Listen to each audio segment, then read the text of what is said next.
the last topic of the mineral nutrition. चालू।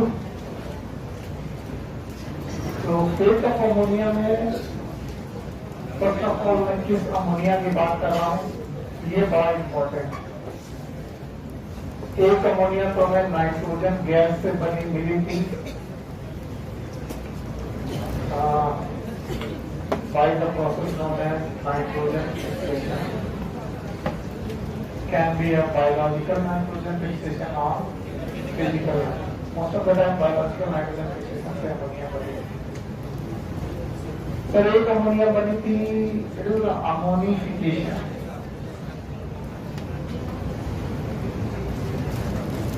Ammonification से बनने वाली अमोनिया जो थी वो ऑर्गेनिक प्लांट सब्सटेंस से बनी थी, ऑर्गेनिक प्लांट पार्ट से बनी थी।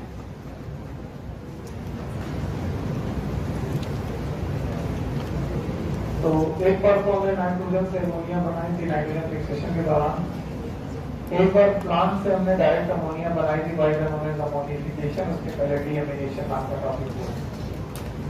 वैसे देखा जाए तो अमोनिया के बजाय अमोनियम सॉल्ट भी बने थे। अमोनियम सॉल्ट ये वेदरिंग से बन सकते हैं। किससे? Most of the time weathering से नाइट्राइट और नाइट्रेट बने थे।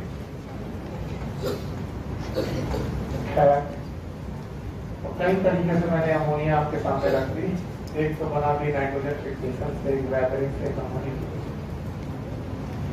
इन सारी अमोनिया का फेट क्या है वो आपको पहले से मालूम है। इस अमोनिया से बनेगा नाइट्राइट, नाइट्राइट से बनेगा।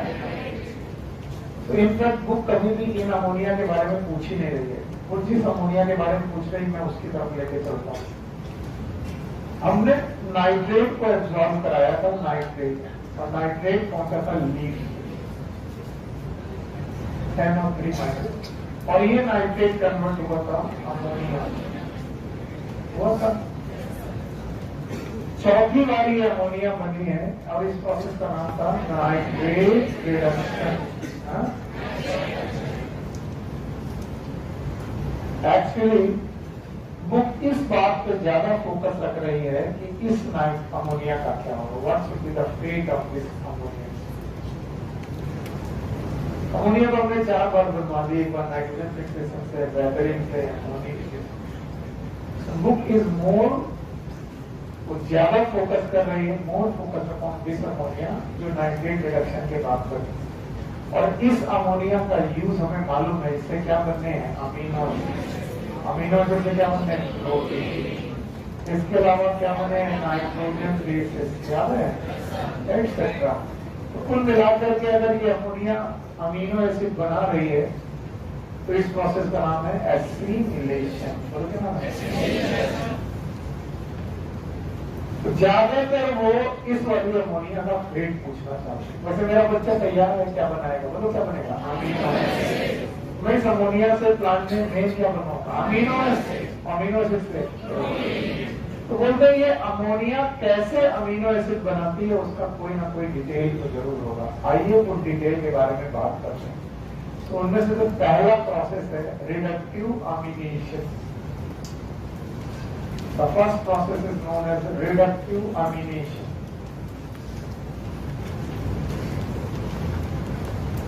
मैं आपको पहले से बता दूं, यहाँ पर अमोनिया को यूज करके हम लोग अमीनो एसिड बनाते हैं, और इसका उल्टा प्रोसेस प्रोटीन से अमीनो एसिड बनाते हुए हम लोग पढ़ चुके हैं। That is known as deamination, but this is known as reductive अमीनेशन।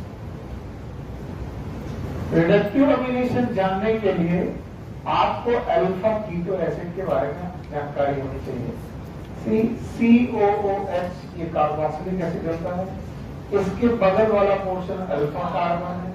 Alpha carbon पर अगर कीटो ग्रुप हो तो इसे बोलेंगे अल्फा कीटो एसिड। बोलो क्या बेटा? तो वो किसी भी अल्फा कीटो एसिड को उठा लीजिए आप, मैं लिख दे रहा हूं alpha keto acid, any alpha keto acid. आप कोई भी अल्फा कीटो एसिड उठा लीजिए और उसमें दो काम कर दीजिए। पहला काम है रिडक्शन और दूसरा काम है अमीनेशन। फिर से बोलो, पूरा बोलो, रिडक्टिव अमीनेशन, रिडक्टिव अमीनेशन। तो दो काम करने हैं, वन इज रिडक्शन और दूसरा क्या काम करना है, अमीनेशन। रिडक्शन का मतलब है ऑक्सीजन का निकलना और अमीनेशन का मतलब है अमोनिया का जुड़ना। रिडक्शन का मतलब ऑक्सीजन का निकलना और अमीनेशन का मतलब अमोनिया का जुड़ना। तो मुझे दो प्रोसेस करने हैं रिडक्टिव अमीनेशन में, एक तो रिडक्शन करना और एक तो अमीनेशन। किसका? What I need alpha keto acid. बोलो, कितने प्रोसेस? पहले मैं रिडक्शन कराता हूं। जैसे रिडक्शन कराया मैंने RCCOOH में ये डबल बॉन्ड होता था, ऑक्सीजन निकाल देना है। रिडक्शन होते ही बताइए क्या खाली होगी? दो खाली हो गए। मैंने रिडक्शन कराते ही दो वैलेंसी खाली करा ली, ऑक्सीजन रिमूव करा के। अब जोड़ा अमोनिया। क्या जोड़ा? और अमोनिया को हमने जोड़ा, अमोनिया इज NH3, इसको दो पार्ट में जोड़ा, NH2 अलग जोड़ा, H अलग जोड़ा, NH2 प्लस H। एक जगह पर हमने NH2 जोड़ दिया और एक जगह पर H। शायद आप वो कार्बन भूल गए जिसका चारों वैलेंसी अलग थे, याद है? मैंने बोला था ये मीथेन हुआ करता था, यस और नो? और एक जगह पर हमने क्या लगाया था, CO, एक जगह पर NH2, एक जगह पर H, एक जगह पर X की वेरिएबल, X की वेरिएबल, और ये वेरी कर रहा था किसी तरीके से B। क्या आया? R की जगह H, CS3, CS2OH, acidic aspartic acid, और बेटा इसके साथ एरोमेटिक,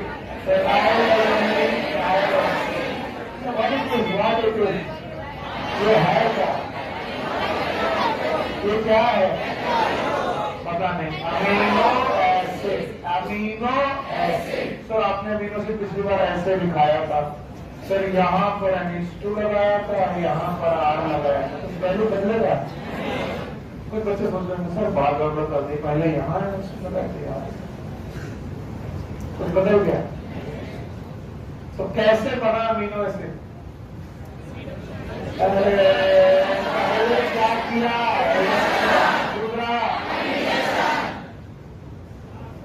बिल्कुल बेकार हो तुमको कुछ भी सिखाया जाए तुमको सीखना एकदम नहीं। अब फिर से बोल रहे कौन सा एसिड ले? Alpha keto acid. Alpha keto acid ले रहे हैं? तेरा RCOOH कितने काम कर? पहला। चलो पहले रिडक्शन करके दिखाओ। रिडक्शन करते ही क्या पैदा हुआ? RC डबल सिंगल बॉन्ड मिला, शहर दोनों डबल बॉन्ड अलग हो गए और ये क्या था? Sorry, it is COOH। बताओ दोनों वैलेंसी खाली है। अब इनमें करो अमीनेशन। क्या करो? RCCOOH, अमोनिया जोड़नी है, NH2 यहाँ, H यहाँ। बताइए क्या कितने काम करते हैं?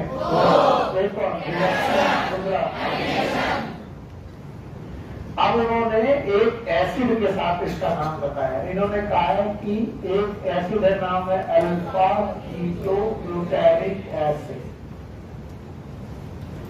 तो कोई बड़ी बात थोड़ी ना होगा कि अल्फा कीटो ग्लूटारिक एसिड। अब आप मान के चलो ये अल्फा कीटो एसिड है, 5 कार्बन का अल्फा कीटो एसिड है। कितने कार्बन का? 5 कार्बन का अल्फा कीटो एसिड है, यानी एसिड की अल्फा पोजीशन पे कौन सा ग्रुप है? कीटो ना। अल्फा कीटो ग्लूटारिक एसिड में दो काम करने हैं। एक तो करना है रिडक्शन, बोलो ना, रिडक्शन कराएंगे NADH से, NADPH लिखा होगा आपके ऊपर, पीएच लिखा के पीएच, NADPH ये रिड्यूसिंग एजेंट होते हैं, रिडक्शन करने वाले एजेंट, क्योंकि ये H+ डोनेट करते हैं। H डोनेट करने पर H यहाँ पहुंच जाएगा, H यहाँ पहुंचेगा तो ऑक्सीडेशन की रिडक्शन, ऑक्सीजन का निकालना, हाइड्रोजन का, और साथ में हमें करना अमीनेशन, तो बेटा NH4+, ये क्या करेगा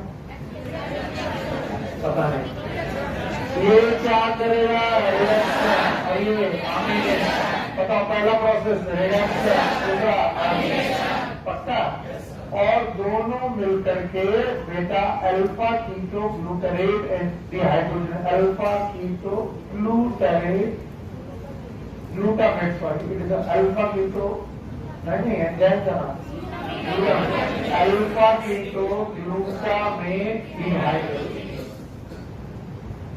डिहाइड्रोजिनेज नाम के एंजाइम की प्रेजेंस में काम करेंगे और एक प्रोडक्ट बनाएंगे, और उस प्रोडक्ट का नाम होगा ग्लूटामिक एसिड। बोलो मेरा ग्लूटामिक एसिड। ग्लूटामिक एसिड आप जानते हो ये एक प्रकार का क्या है, अमीनो एसिड। तो बताइए ये कौन सा एसिड है, अल्फा कीटो एसिड, और ये क्या है, अमीनो एसिड। तो बेटा अल्फा कीटो एसिड से अमीनो एसिड बनाने के लिए प्रोसेस में कितने स्टेप करते हैं, it is known as reductive amination.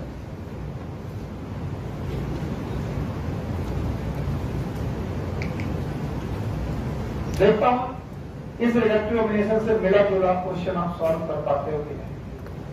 चलिए सॉल्व करना है सबको। मेरे पास एक एसिड है CS3COCOOH, तो इस एसिड का नाम पता है?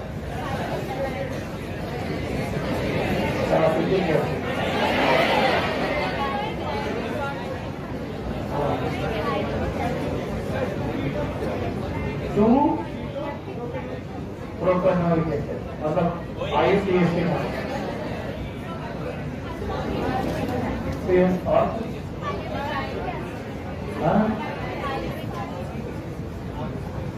बिल्कुल सही है, लैक्टिक एसिड H होना चाहिए, CH होना चाहिए, कहां पर C डबल बॉन्ड यहाँ पर।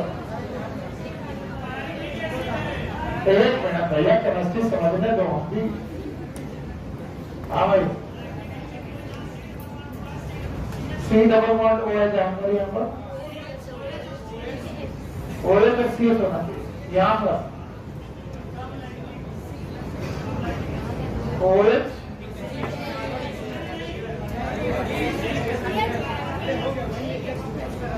एक मिनट यहाँ पर H लगा, ये लैक्टिक एसिड है।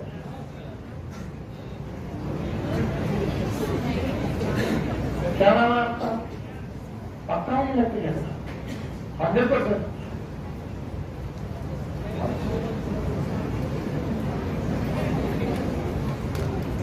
बिल्कुल सही है। Now what is pyruvic acid? जो पहले लिखा है, बिल्कुल सही बोला, गलत नहीं बोला। It's not lactic acid, it's a pyruvic acid। क्या है, CS3 C double bond O CO।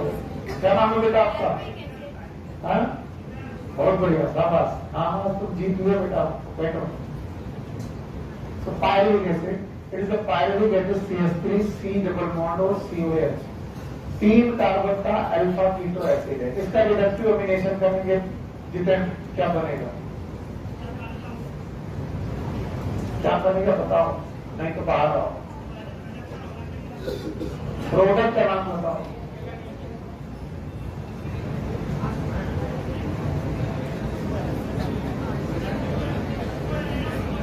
हाँ 2 अमीनो को बना के बाहर आओ। तो जानते जो तो बता रहे हो IUPAC का कहाँ है, आओ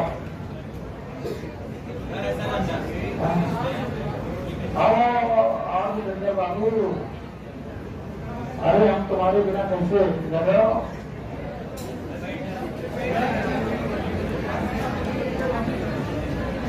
जरा बताना इनको तो ठंडी बात है, तो कोई बात सही नहीं बताएंगे। आओ। हाँ कौन बताया तुमको? IUPAC नहीं बता रहे थे? तुम्हें लग रहा था सुनील सर IUPAC नाम जान नहीं पाएंगे तो हम इनको एक बार और परेशान करेंगे। हमको IUPAC जानना ही नहीं था। अभी तुम्हारी भैया कभी भी ज्यादा स्मार्टनेस नहीं। R की जगह H बोलिए, R की जगह H, CS3, CS2OS, जितना दिमाग को उठने लगा ना,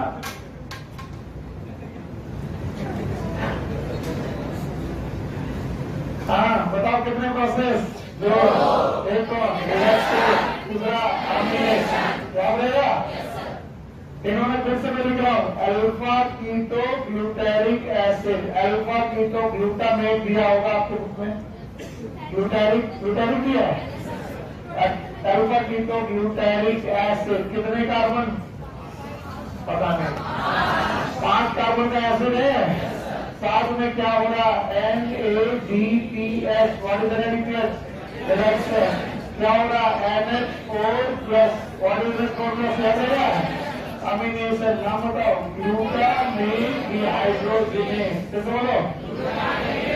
ग्लूटामेट डिहाइड्रोजिनेज कौन सा एसिड बनेगा? ग्लूटामेट लिखा होगा, उसकी जगह क्या लिखोगे? Glutamic acid, what is glutamic acid? Amino acid, कैसे बोलो? अगर आप इस चीज को समझ गए हो तो आप बताओगे किसी भी कीटो एसिड के साथ, किसी भी अल्फा कीटो एसिड से आप अमीनो एसिड तक पहुंच सकते हो, बशर्ते दोनों ही जगह कार्बन का नंबर इक्वल या इक्वल। अगर यहाँ 5 कार्बन का कीटो एसिड है तो 5 कार्बन का ही क्या बनेगा? Amino acid.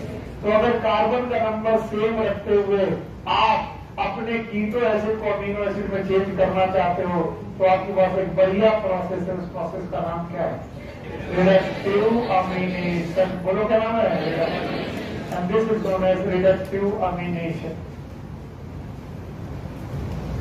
इसी रिडक्टिव अमीनेशन के क्रम में जितेंद्र बाबू ने जो बात बोली एकदम सही बोली कि sir CS3C double bond OCOH के साथ रिडक्टिव अमीनेशन किया जाए तो फिर से वही काम करेंगे, NADPH प्लस NH4+, और यहाँ पर जो एंजाइम होगा वो आपको मालूम होना चाहिए, it will be alanine dehydrogenase. और एलानिन डिहाइड्रोजिनेज क्यों? क्योंकि क्या बनेगा?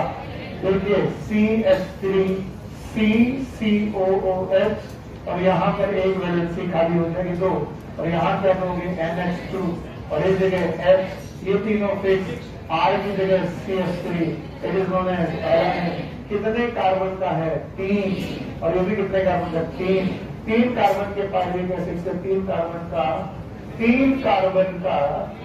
अमीनो एसिड बन गया। प्रोसेस का नाम बोलो, रिडक्टिव अमीनेशन। मैंने बोला ही था फेट ऑफ अमोनिया में, अमोनिया को हम लोग किसमें कन्वर्ट करने की कोशिश कर रहे हैं? अमीनो किसके साथ कन्वर्ट करने की कोशिश कर रहे हैं? अल्फा कीटो एसिड के साथ। अल्फा कीटो एसिड के साथ जब भी ये काम करेंगे तो 2 प्रोसेस होंगे, वन इज रिडक्शन, दूसरा अमीनेशन। और ऐसे एक जगह नहीं हो सकता, कई जगह हो सकता है। जहां जहां पर कीटो एसिड वहां पर क्या बना सकते हैं? Amino acid. इसीलिए जब क्रेब्स साइकिल पढ़ाते वक्त आपको पढ़ाया जाता है इट इज एम्फीबोलिक साइकिल। मेटाबॉलिक में एनाबॉलिक की कैटाबॉलिक, एम्फीबोलिक। आप समझ नहीं पाते, अभी भी नहीं समझोगे, पर मेरा काम है बताना। आपको क्रेब्स साइकिल में एक प्रोडक्ट सिखाया जाता है, याद करो, एसिटाइल कोएंजाइम एसिड। एक दिन क्या बनता है? Alpha ketoglutaric acid. तो बोलो, तो क्या ये अल्फा कीटोग्लूटारिक एसिड आपको ग्लूटामिक एसिड दे सकता है? यस। और क्या ये ग्लूटामिक एसिड आपको प्रोटीन दे सकता है? तो अगर ये कैटाबोलिज्म है तो ये क्या है? एनाबोलिज्म। हाँ, तो कैटाबोलिज्म और एनाबोलिज्म दोनों साथ चलें तो एम्फीबोलिक नहीं आया। और दोबारा भी जब वहां पूछेंगे क्लास में आना, रेस्पिरेशन पढ़ाते वक्त वाई रेस्पिरेटरी साइकिल और एम्फीबोलिक। वाई एम्फीबोलिक क्योंकि मैं कैटाबोलिज्म भी है, और कैटाबोलिज्म के दौरान 5 कार्बन का एक एसिड बना, नाम बताओ, अल्फा कीटोन्यूक्लिक एसिड। क्या उससे हम लोग अमीनो एसिड जा सकते हैं? कौन सा अमीनो एसिड? कितने कार्बन? 5। जब भी बेटा कीटो एसिड से अमीनो एसिड बनेगा कार्बन का नंबर सेम होगा। कई बार आप कार्बन का नंबर बदल सकते हैं अमीनो एसिड में। अमीनो एसिड में ध्यान से, अमीनो एसिड में कार्बन का नंबर बदल सकते हैं। उसके लिए आपके पास एक अलग प्रोसेस है, and that process is known as transamination। ये दूसरा प्रोसेस आपकी बुक में दिया गया है, ट्रांसएमिनेशन। अब की बार आप ट्रांसएमिनेशन में 2 कंपाउंड लेते हैं, ध्यान सुनना। एक कंपाउंड लेते हैं alpha keto acid, R C double bond O COOH, let's suppose it is R1। और दूसरा कंपाउंड आप लेते हैं amino acid, it is R2 COOH, it is H and it is NH2. And here we can trans the functional group or the alkyl group. यानी जहां R2 है वहां पर पहुंचा देते हैं R1, और जहां R1 है वहां क्या पहुंचाते हैं R2। तो बिल्कुल समझ में नहीं आ रहा, कोशिश करेंगे एग्जाम्पल के साथ। मान लीजिए R1 में 3 कार्बन है, कितने कार्बन है? 3। और R2 में बेटा 2 कार्बन है, कितने हैं? तो बताओ यहाँ पर टोटल कार्बन कितने होंगे? 5। नहीं सर, 3 ये, 4 ये, 5। और यहाँ 2 3, बताइए ये कीटो एसिड है कि अमीनो एसिड? नहीं आया। अमीनो एसिड में कितने कार्बन? 4। अब बताओ कीटो एसिड में कितने? 5। तो हमारे पास एक कीटो एसिड है जिसमें 5 कार्बन है और अमीनो एसिड है 4 कार्बन के। मैं चाहता हूं मेरा अमीनो एसिड 5 कार्बन का हो जाए, बस मैं इतना चाहता हूं। मैंने इन दोनों के फंक्शनल ग्रुप को क्या किया? Trans. What is trans? Change. It is the exchangement of the functional group या फिर exchangement of the alkyl group. और एल्काइल ग्रुप का जैसे मैंने चेंज किया तो याद रखना हमारे पास आ गया R2, ये वाला R2 यहाँ पहुंचा, और R2 के साथ जो फंक्शनल ग्रुप जुड़ा it is C double bond O COOH। साथ में क्या बना? ध्यान सुनना, साथ में R1 पहुंचा हमारे पास, और R1 पहुंचा अमीनो एसिड ग्रुप वाले पोर्शन पे, it is CNH2 now H and COOH। अब जरा देख के बताइए R1 में कितने कार्बन थे? 2 है। और R2 में? तो अब इसमें कितने कार्बन होंगे? 2। और इसमें 3, 2 और 2, आज 4 कार्बन का क्या हो गया? Keto acid. और 5 कार्बन का क्या हो गया? नहीं ना? तो बताओ कार्बन नंबर फिक्स है कि चेंज करेंगे? अगर कार्बन नंबर सेम के साथ आपको अमीनो एसिड बनाना है तो क्या करोगे? रिएक्शन। और अगर कार्बन नंबर एक्सचेंज करने तो ट्रांसएमिनेशन। ट्रांसएमिनेशन के लिए जो एंजाइम होता है it is known as transaminase. बोलो कौन सा? It is transaminase. It is known as transaminase.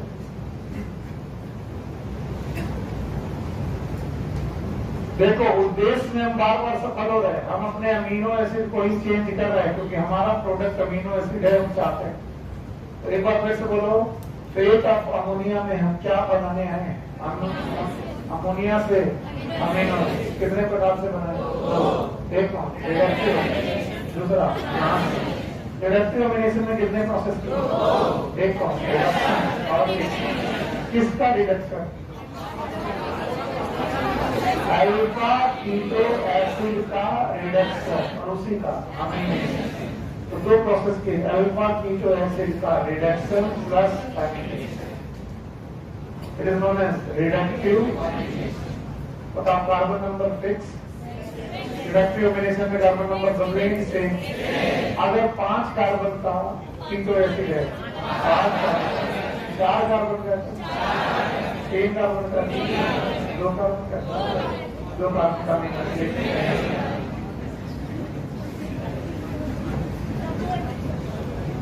जय माता की ओर। अच्छा बताओ, अगर मुझे कार्बन बदलने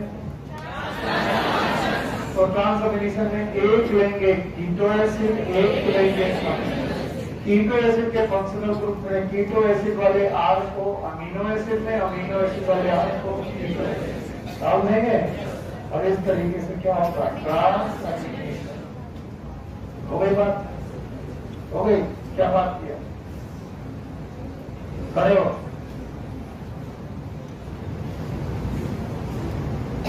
अगर मुझे 3 कार्बन के कीटो एसिड में पायरुविक एसिड से अल्फा कीटो ग्लूटारिक एसिड बनाना है, क्या बनाना है, अल्फा कीटो ग्लूटारिक एसिड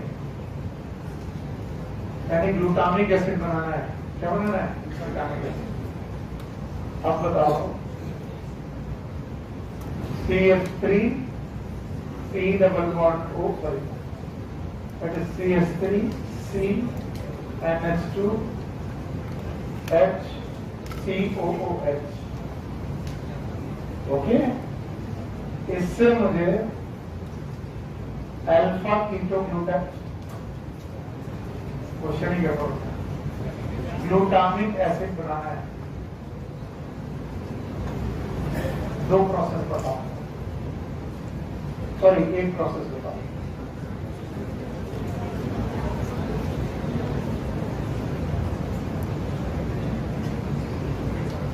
इस पॉइंट पे क्या होगा,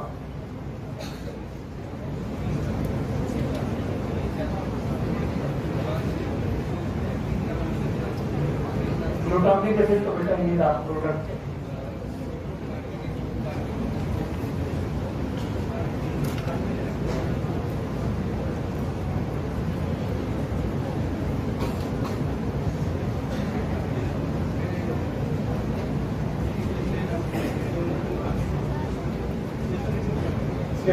कर दे, बात न करें उसके साथ समझ में आ जाए। बैठो, अब ध्यान से सुनो। पहली बात तो ये अमीनो एसिड है, कीटो एसिड नहीं है, तो रिडक्टिव अमीनेशन तो पॉसिबल नहीं है। क्यों नहीं पॉसिबल, क्योंकि रिडक्टिव अमीनेशन से डायरेक्टिव अमीनेशन अमीनो एसिड का होगा, कीटो एसिड। यहाँ पर क्या है, अमीनो एसिड से तो अमीनो एसिड बन रहा है, इसका मतलब रिडक्टिव अमीनेशन तो नहीं। लेकिन अमीनो एसिड में यहाँ कितने कार्बन है, 3, और यहाँ पर कितने हैं, 5, क्योंकि हम सबको मालूम है ग्लूटामिक एसिड में कितने कार्बन, 5। तो मुझे कोई एक ऐसा कीटो एसिड चाहिए जिसकी अल्फा पोजीशन में कीटो हो, तो ग्रुप कितने हो, 5। तो कौन सा लेंगे, अल्फा कीटो ग्लूटारिक एसिड, ये समझो। तो क्या एक्सचेंज हो जाएंगे, एल्काइल ग्रुप। दिमाग नहीं चल रहा, आ रहा है, चलो नहीं चल रहा तो और अच्छी बात है, सो जाओ। और इस transamination exchange of alkyl group between keto acid and amino acid. Thank you very much, आप अच्छे से सुन रहे हो। तो 2 प्रोसेस हो गए, एक का नाम है रिडक्टिव अमीनेशन और एक का नाम है ट्रांसफॉर्मेशन। तीसरा प्रोसेस बोलते हैं amide formation.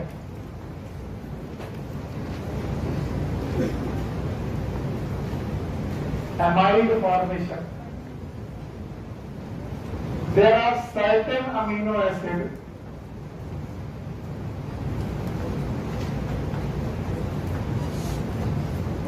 which can form their amide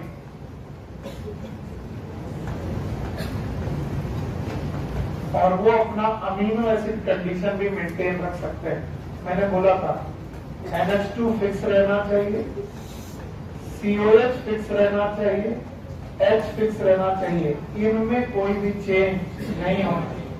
बाकी R वेरी कर सकते हो, और R में आपको अमाइड ग्रुप पैदा करना है। अमाइड ग्रुप का मतलब होता है COH प्लस NH3, क्या जोड़ोगे, CONH2। बताओ ये अमाइड ग्रुप है, और अमाइड ग्रुप के लिए आपको COH के साथ अमोनिया जोड़नी पड़ेगी। पर मैंने कहा है इस COH को छू नहीं सकते, इस COH को, इसको छू नहीं सकते, इसको छू नहीं सकते। तो आर में क्या होना चाहिए? COH। और आर में COH केवल 2 जगह पर होता है, बोलो कहाँ? Aspartic acid. काफी हो गए, एस्पार्टिक एसिड याद है, और ग्लूटामिक एसिड। इसका मतलब 2 लोग हैं जो बेटा 2 अमीनो एसिड ऐसे हैं जो अपने अमाइड बना सकते हैं, याद है? और इनमें से एक कौन है? एस्पार्टिक एसिड और एक ग्लूटामिक। बताओ एस्पार्टिक एसिड अमाइड किस में बनाएगा? आर वाले COH में, किस वाले? आर वाले में। एस्पार्टिक एसिड के अमाइड का नाम मैंने पहले पढ़ा था, एस्पराजीन। कैसे बोलो? और ग्लूटामिक एसिड वाले के ग्लूटामिन। बताओ ग्लूटामिन और एस्पराजीन में पर मोल ऑफ द ग्लूटामिन और पर मोल ऑफ एस्पराजीन में एक अमोनिया की 2 अमोनिया, 2, एक अमाइड वाली अमोनिया और एक अमीनो एसिड। तो जब अमीनो एसिड केवल अमोनिया रखते हैं तो कितनी मोल? 1। और जब अमाइड रखते हैं तो 1 मोल में कितनी मोल अमोनिया? 2। तो विच है better ammonia content? Amino acid और अमाइड। ये क्वेश्चन कई बार पूछा है डिफरेंट कोचिंग में कि बोला अमीनो एसिड से ज्यादा, यस, अमीनो एसिड से ज्यादा अमोनिया किसके पास है? अमाइड। अमाइड के पास। बोलते हैं इससे ज्यादा अगर अमोनिया चाहिए तो ये सोयाबीन के नोड्यूल में चाहिए। सोयाबीन का जो नोड्यूल है वो अमोनिया को क्रिस्टल फॉर्म में लेके जाता है, और the crystal form of ammonia is known as ureides. बोलो क्या ना?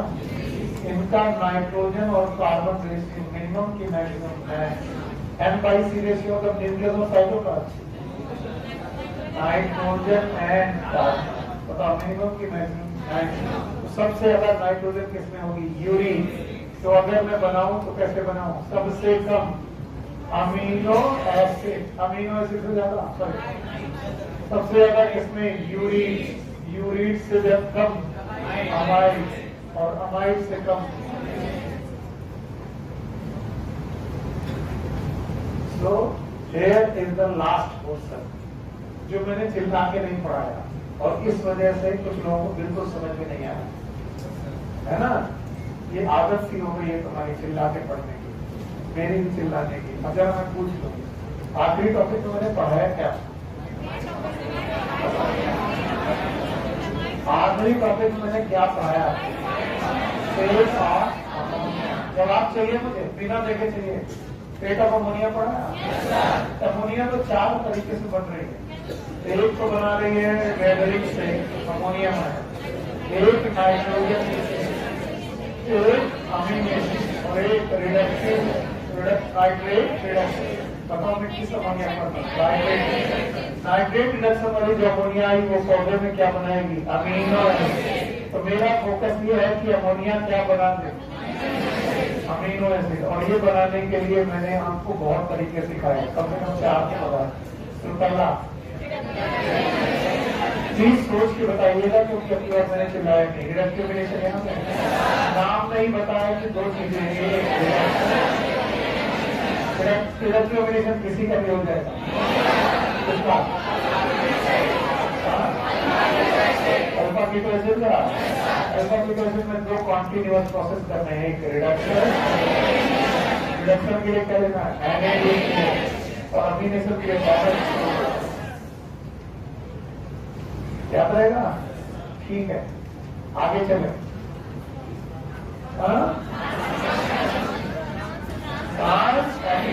क्या रिडक्टिव एमिनेशन का कोई एग्जाम्पल याद है?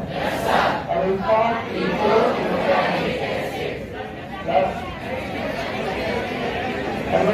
एसिड के साथ पक्का। और उसके बाद ट्रांसएमिनेशन याद है? ट्रांसएमिनेशन में अमीनो एसिड जैसे कीटोसिटी दोनों, और दोनों के R एक्सचेंज करते हैं। इसके बाद अमाइड फॉर्मेशन याद है? अमाइड में अमोनिया का नंबर कम की ज्यादा, और उसके बाद यूरिन याद है? यूरिन में मिनिमम की मैक्सिमम। तो अगर मैं अमोनिया का कंटेंट पूछूं सबसे ज्यादा, उसके बाद कुछ लोग पूछते हैं कि अमोनिया ट्रांसफर क्यों नहीं होती पौधों में? ये अमाइड के फॉर्म में, अमीनो एसिड के फॉर्म में, यूरिन के फॉर्म में क्यों ट्रांसफर होती है, क्यों ट्रांसपोर्ट होती है? क्योंकि अमोनिया गैसेस के अगर वो अमोनिया के फॉर्म में ट्रांसपोर्ट होगी तो टिश्यू बचेंगे कि मर जाएंगे? ओके, तो बताओ कितने फॉर्म में हो गई? 3। Amino acid, amide, urine. सबसे मैक्सिमम, उससे कम, पक्का? आगे बढ़े, चलो। तो द्वितीय अध्याय हमारा खत्म हो चुका है। द्वितीय अध्याय तीसरा पान कौन सा? वो तो third chapter against photosynthesis.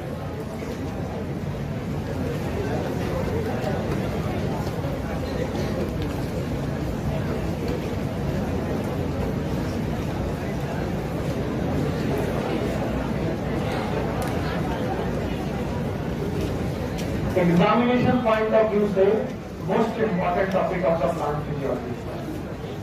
Plant physiology का सबसे महत्वपूर्ण चैप्टर जो पढ़ने गिरने लगे तो जैसे ट्रांसपोर्टेशन खत्म हुआ, इंटरनेशन खत्म हुआ, वैसे इसको भी हम लोग सफर लेंगे। कितने बड़े बड़े चैप्टर खत्म कर दिए हम लोगों ने। पूरी साइकोलॉजी निपटा दी, मॉर्फोलॉजी, एनाटॉमी। अभी भी तुमको शक है? बोले शक नहीं है, यही तो प्रॉब्लम है। कितने जल्दी चैप्टर आया और कितने जल्दी निकल गया पता नहीं चल रहा, पता नहीं चल रहा। पढ़ाना छोड़ दें? देखो बेटा, बात छोड़ दे। कौन बोल रहा? बेटा, अगर तुमने छोड़ने के लिए पैसा दिया होता मैं सच में छोड़ देता, मैं छोड़ूंगा तो नहीं। और जिसने आज चैप्टर छोड़ा उसको आगे समझ भी नहीं आएगा। तो we are going to study about the photosynthesis. तो बच्चा बेटा हर बार जाएगा, हाँ मत पढ़ो। आप लोगों को समझाना है, नहीं बेटा नहीं पढ़ोगे तो सेलेक्ट नहीं होंगे तो दादा नगर की डिस्ट्रिक्ट फैक्ट्री में काम करना पड़ेगा। और फिर अपना टाइम कैसे आएगा? तो अपना टाइम आएगा कि लाना पड़ेगा? आइए, फोटोसिंथेसिस। भाइयों बहनों, इस संपूर्ण सकल ब्रह्मांड में ऐसा माना जाता है कि पृथ्वी, दैट इज अर्थ, हमारी भारत की पृथ्वी माता, यहीं पर केवल जीवन है। और जीवन के साथ साथ दो तरीके के लोग यहाँ पर, दो तरीके के प्राणी यहाँ पर घूम रहे हैं। एक प्रकार के प्राणी जिन्हें हम लोगों ने बड़ी कैटेगरी में नाम दिया है, और दूसरे तरीके ऑलवेज प्लांट को और एनिमल को डिफाइन करने के लिए मेजर बात यह है कि चाहे वो प्लांट हो चाहे वो एनिमल हो, दोनों जीवित प्राणी है। और इन दोनों जीवित प्राणियों को जरूरत पड़ती है न्यूट्रिशन। किसकी? नरिशमेंट की। अगर इन्हें न्यूट्रिशन नहीं मिलेगा तो ये मर जाएंगे। अरे भाई,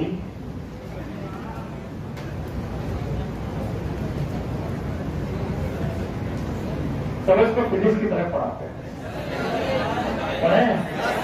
आप तरीका ही बदल देते हैं। नहीं क्या, अब पढ़ना पड़ेगा। लिखना मत, वरना बर्बाद होने से कोई रोक नहीं पाएगा। बोलते बॉडी एक सिस्टम है, बोलते छोड़ो, बॉडी इज अ सिस्टम। और ये थर्मोडायनामिक सिस्टम है। ध्यान से सुनो, मैं तुम्हारे अंदर इंटरेस्ट दिलाने की कोशिश कर रहा हूँ ताकि तुम्हें फोटोसिंथेसिस में मजा आए। और मैं कतई अपना ज्ञान नहीं फैल रहा हूँ, तो ये सब तुम बोलते हो मेरे निकलने के बाद। तो बॉडी एक सिस्टम है और इसमें थर्मोडायनामिक्स के चारों लॉ पॉसिबल है। 4 लॉ, 4 के 3? हाँ, कोई बोला 3। 4 लॉ है। एक zero law, zero, first law, second law. Total कितने लॉ? 4 याद है सबको? फिजिक्स पढ़ते पढ़ते बुढ़ा गए। It is a thermal equilibrium, A B के साथ, बी सी के साथ, तो सी ए के साथ। हमको कोई लेना देना नहीं। हमको इतना बताया गया कि एनर्जी ऐसे मेरा मन कर रहा था, एनर्जी को ना तो क्रिएट कर सकते हैं ना। देखो मैं बहुत दिन बाद नया तरीका ट्राई कर रहा हूं, आप ध्यान सुनते रहिएगा। एनर्जी ना तो क्रिएट की जा सकती है ना तो डिस्ट्रॉय की जा सकती है।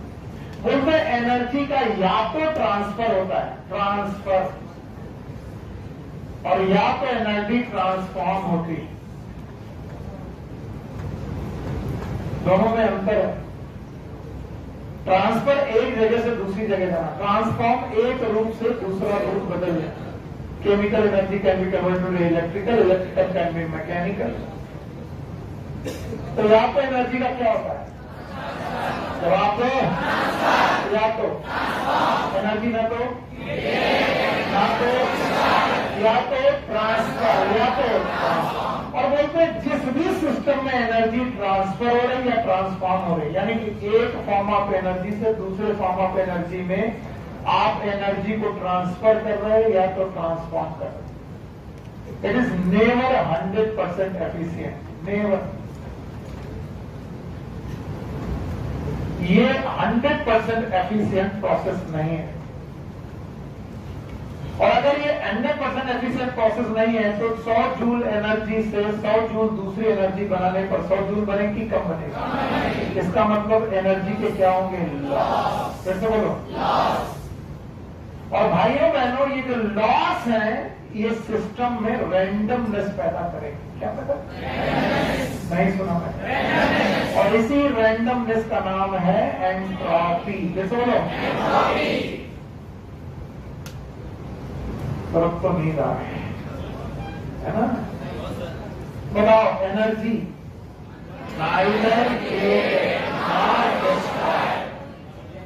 क्या एनर्जी का ट्रांसफर कर सकते हैं, ट्रांसफॉर्म कर सकते हैं? और ये 100% एफिशिएंट प्रोसेस है। एनर्जी ट्रांसफर और ट्रांसफॉर्म करने पर लॉस होगा। लॉस से क्या बढ़ेगी? एंट्रोपी। और बोलते हैं एंट्रोपी जितना बढ़ेगी सिस्टम क्रैश होने के चांसेस उतना ज्यादा।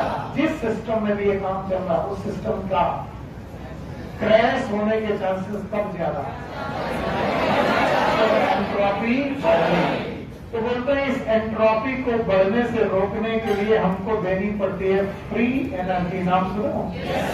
It is known as Gibbs, free energy. वो एंट्रोपी को बढ़ाती ही घटाते हैं।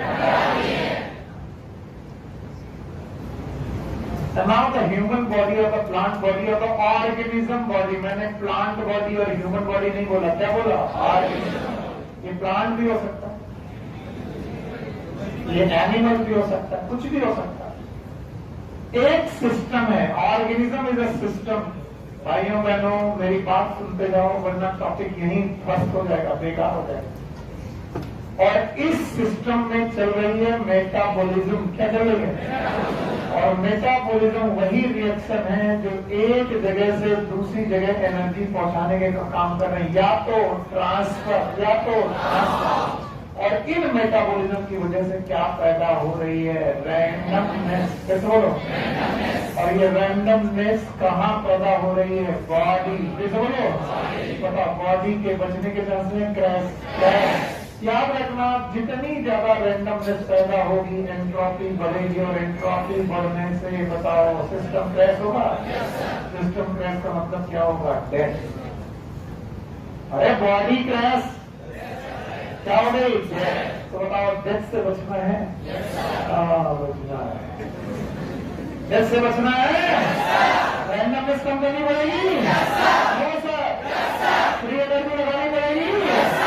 यस। और फ्री एनर्जी कहाँ से आएगी? फूड। कहाँ से? नहीं आ रहा। तो जो हम खाना खाते हैं क्या ये हमारी बॉडी में फ्री एनर्जी पैदा करता है? रैंडमनेस, ताकि हमारा सिस्टम जिंदा है। इसी फूड का बॉडी में जाना, it is known as nutrition. फिर से बोलो। और ये न्यूट्रिशन दो प्रकार का, कुछ लोग अपना खाना खुद बना लेते हैं और कुछ लोग बनाया खाते हैं। ये और नो। तो न्यूट्रिशन कितने प्रकार का? जो अपना खाना खुद बनाए, जो दूसरे का बना खाए। तो बताओ दुनिया में कितने प्रकार का न्यूट्रिशन? दूसरा तो बिल्कुल समझ नहीं आया। तो क्या न्यूट्रिशन के दौरान हमने सीखा कि दो तरीके से खाना है? वन इज, दूसरा सब्जी। खड़ी हो। खाना घर में कौन बनाता है? मम्मा। तो मम्मा क्या हो गए? और तुम बना पाती हो? नहीं। हे भगवान है।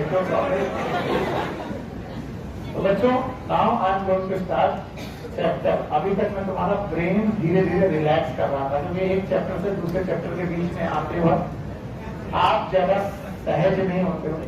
तो मैंने जानबूझ के 10 मिनट बर्बाद किए। क्या किए?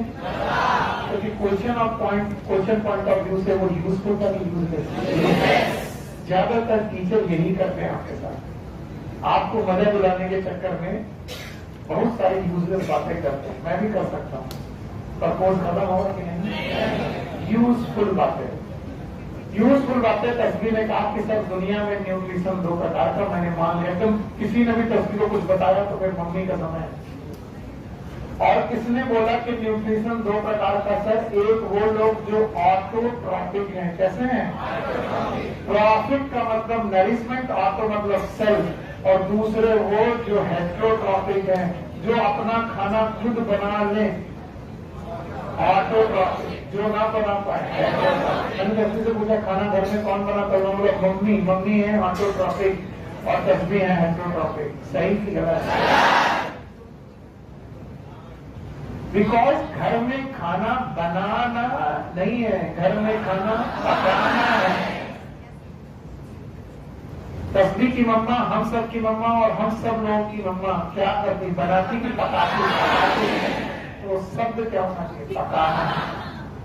मम्मा ऐसा नहीं करती कि कार्बन डाइऑक्साइड पकड़ी, सिंक से पानी घोला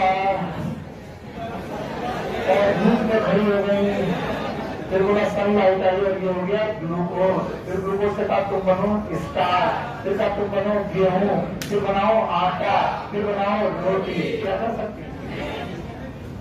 तो तस्वीर मम्मा भी है, आप भी है। मम्मा से कहना कलाकार मत बनो, खाने बनाती हो ना, फिर भी हेट्रोट्रॉफिक हो। मैं बिना बना के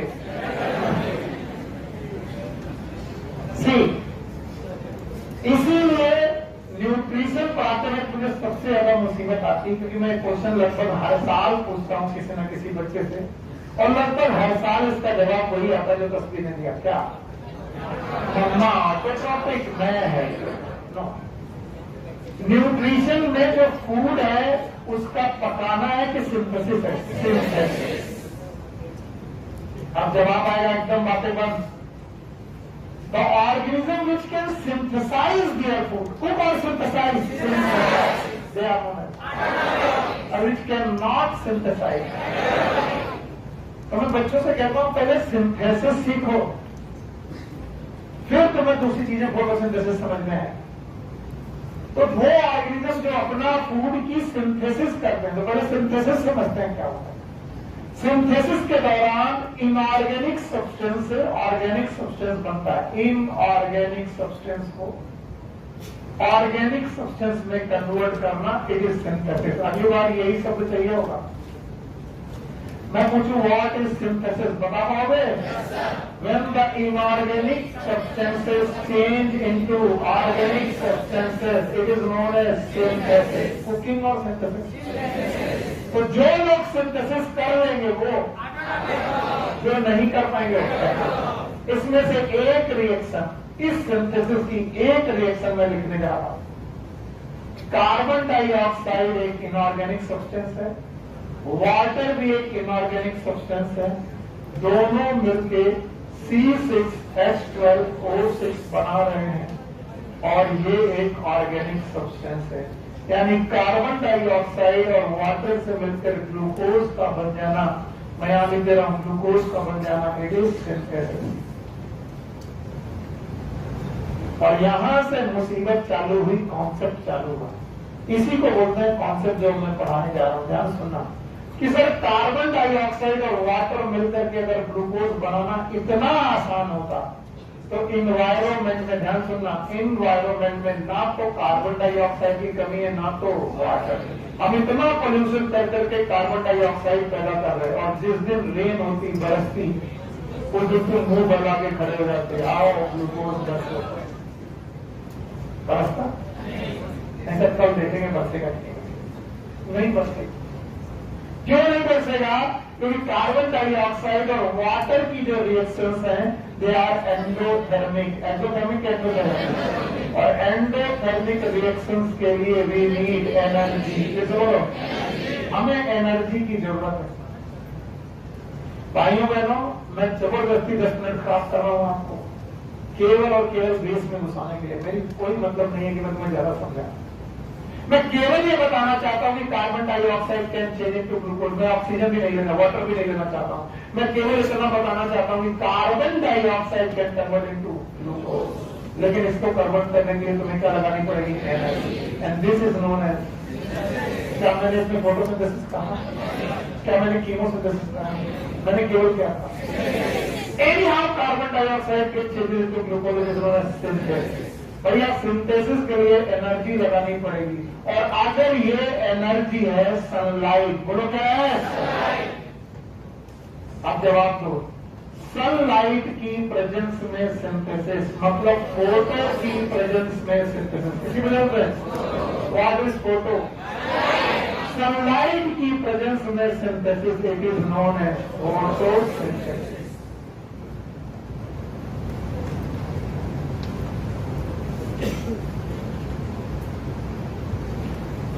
I want to convert my carbon dioxide into glucose in presence of sunlight. That's it. Why it is known as photosynthesis? Because synthesis का मतलब है inorganic से ऑर्गेनिक बन रहा, लेकिन किसी वजह से sunlight, and that's why it is known as photosynthesis. That's it.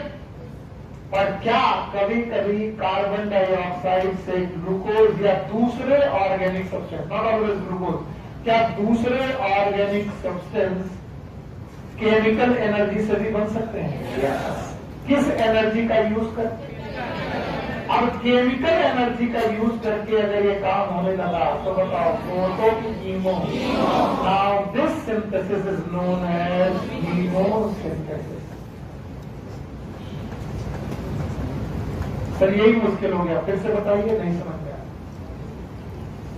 In the formation of food, organic, inorganic, organic from inorganic by the use of sunlight, it is photosynthesis. By the use of chemical energy, it is chemosynthesis. और चाहे photosynthesis हो चाहे chemosynthesis हो, बंदे अपना खाना खुद बना रहे हैं। और अगर खुद बना रहे हैं तो ऑटोट्रॉफ के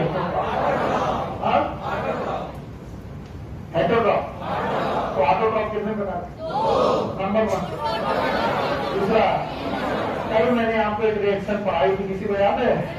अमोनिया से बनाना नाइट्राइट और नाइट्राइट से नाइट्रेट। क्या इनसे एनर्जी निकलती थी? एनर्जी का नाम केमिकल एनर्जी। बोलो। और इसी केमिकल एनर्जी को यूज करके नाइट्रोसोमोनास, अपना खाना बनाते थे, इनऑर्गेनिक चीजों को ऑर्गेनिक में कन्वर्ट करते थे इन प्रेजेंस ऑफ सनलाइट।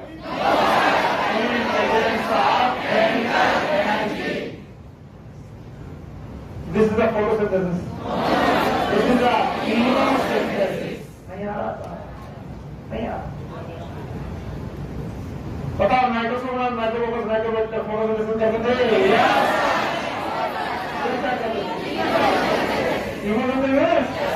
तो दुनिया में कुछ लोग यही काम लाइट की वजह से करते हैं। That is known as photosynthesis. बोलते हैं फोटोसिंथेसिस करना इतना आसान होता तो सनलाइट दुनिया में बहुत है। सर एक दिन सर बारिश हो रही थी, मैंने देखा कार्बन डाइऑक्साइड में खूब पोल्यूशन था और थोड़ी थोड़ी धूप निकल आई। सर धूप निकलते ही उस दिन तो पक्का मुंह फैला के खड़ा होने पर क्या मिलेगा? पॉसिबल और इम्पॉसिबल? क्योंकि मेरा कई अगला क्वेश्चन होता, सर बताइए किसी दिन सर सनलाइट निकली हो? और कभी कभी ऐसा होगा सर धूप में बारिश हो रही होती है तो सनलाइट हो गई सर, और उसके बाद सर कार्बन डाइऑक्साइड हो गया, पानी भी बरस रहा, तो सर उस दिन तो पक्का ग्लूकोज बरस गया नहीं, because this is a normal chemical reaction और मेटाबॉलिज्म। नहीं सुना? और मेटाबॉलिक जितनी भी रिएक्शन होती है सेल में, कॉमन सेल। अब मेरा का दिमाग खत्म, बोले हमारे पास सेल है।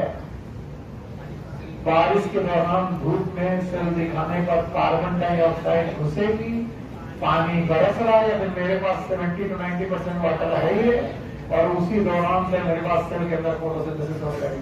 नो, बोले ऑल सेल की हैविंग क्लोरोप्लास्ट। तो क्लोरोप्लास्ट जिनके पास होगा वही फोटोसिंथेसिस करेंगे। क्लोरोप्लास्ट में क्या प्रेजेंट होगी? क्लोरोफिल। और क्लोरोफिल रखने वाले लोग हरे हरे की लाल लाल। दुनिया में जितने हरे हरे पौधे हैं वो क्या करेंगे? Now the photosynthesis equation is, मैं बैलेंस किए बिना लिख रहा हूँ, carbon dioxide water in presence of sunlight, बोलो in presence of sunlight and chlorophyll and will form C6H12O6, क्या निकलेगी? ऑक्सीजन। मैंने बैलेंस नहीं किया, लेकिन क्या यही फोटोसिंथेसिस है? Yes. Now what is photosynthesis? बड़ी दूर से लेके आए, what is photosynthesis? is a formation of organic food, बोलो, from inorganic substances like carbon dioxide and water in presence of sunlight and chlorophyll. That is known as photosynthesis. दुनिया में सब लोग कर पाएंगे, केवल कौन करेगा? सारे प्लांट की ग्रीन प्लांट। और अभी अभी सर ने पढ़ाया है इकोसिस्टम में, the green plant are producer. तो बताओ, प्रोड्यूसर अपना खाना खुद बनाते हैं, यस और नो?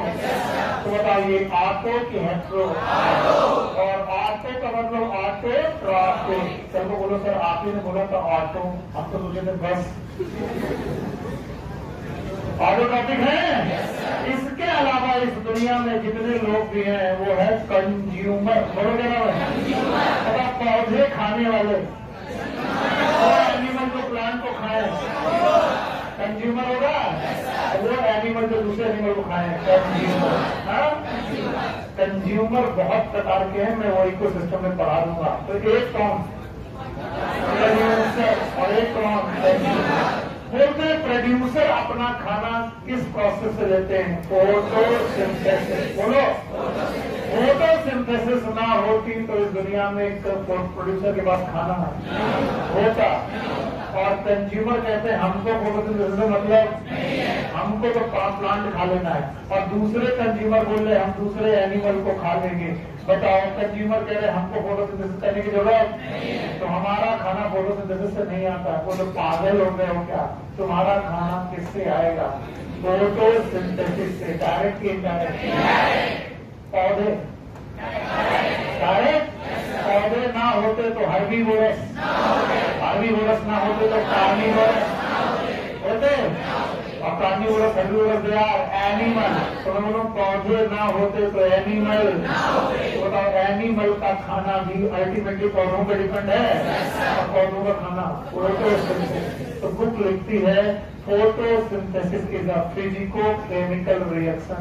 इसमें फिजिक्स भी लगती है, दैट इज सनलाइट, और केमिकल रिएक्शन भी है, it is known as physico chemical reaction.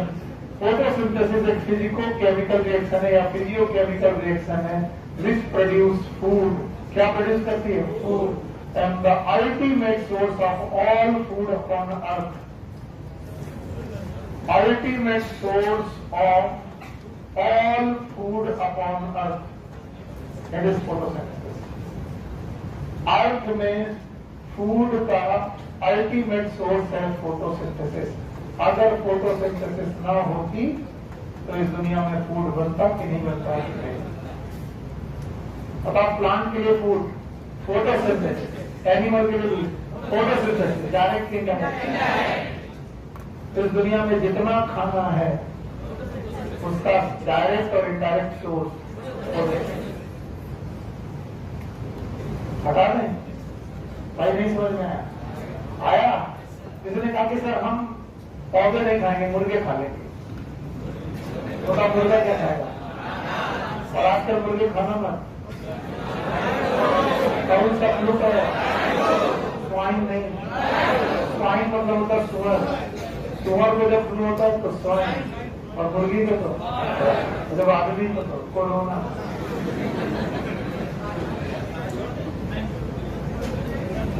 नसीब पर क्या नाम है? समीम कितने दिन तक नहीं खाना? 2 महीने तक मुर्गा नहीं खाना, नो बिरयानी नहीं खाया।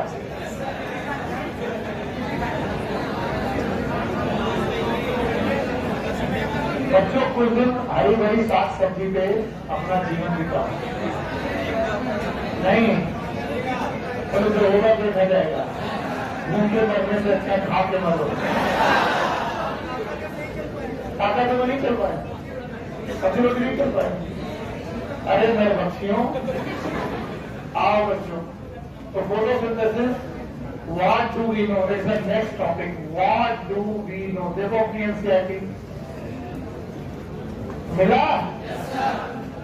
बोले फोटोसिंथेसिस में हमें क्या पता है? कुछ नहीं पता, वो जमाई मारना। काश सब पढ़ाई ना होती। अब जो पता है तो बताओ, हम क्या क्या पता है? Carbon dioxide, water, in presence of sunlight, और ये सब आपस में जुड़ते हैं तो क्या बनता है? C6H12O6। क्या इसे पूर्ण बोले? साथ में ऑक्सीजन निकलती है। कितना बोल दिया, बहुत बहुत धन्यवाद। बोलते हैं फोटोसिंथेसिस में 4 चीजों का यूज है। अब इसको भी बोलने में दिक्कत होगी। एक और CO2, एक और वाटर, एक और सनलाइट, और एक और वो बोलते हैं तुम्हें कैसे मालूम किए है? What is the evidence? कैसे प्रूव कर सकते हो कि पौधे कार्बन डाइऑक्साइड, वाटर, सनलाइट और क्लोरोफिल को यूज करके फोटोसिंथेसिस करते हैं?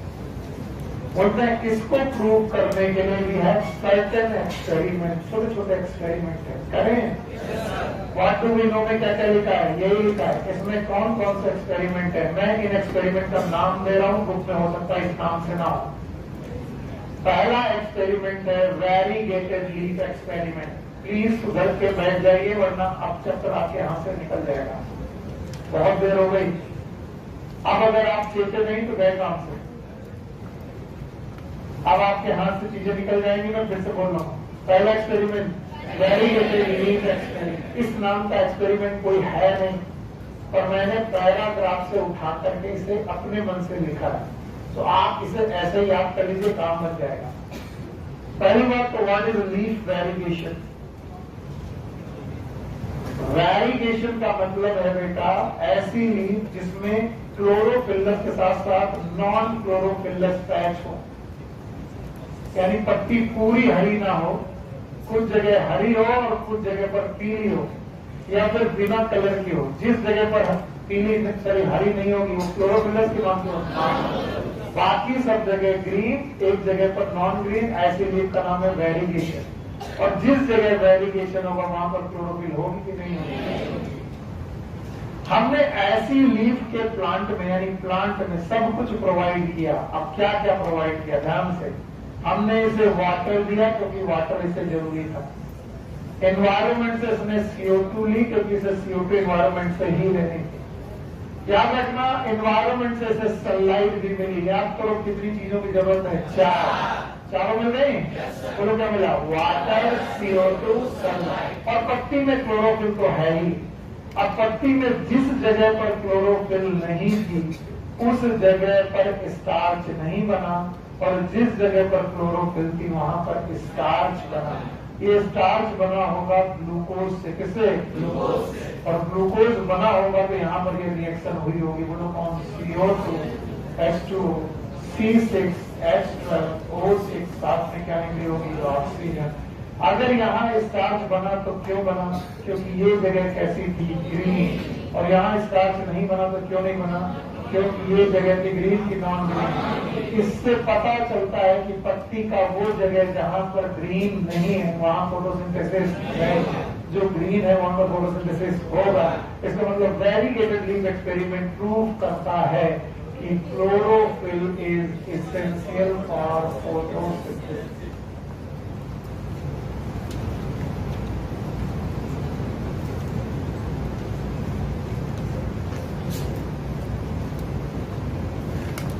Chlorophyll is essential for photosynthesis. किस एक्सपेरिमेंट से प्रूव हुआ?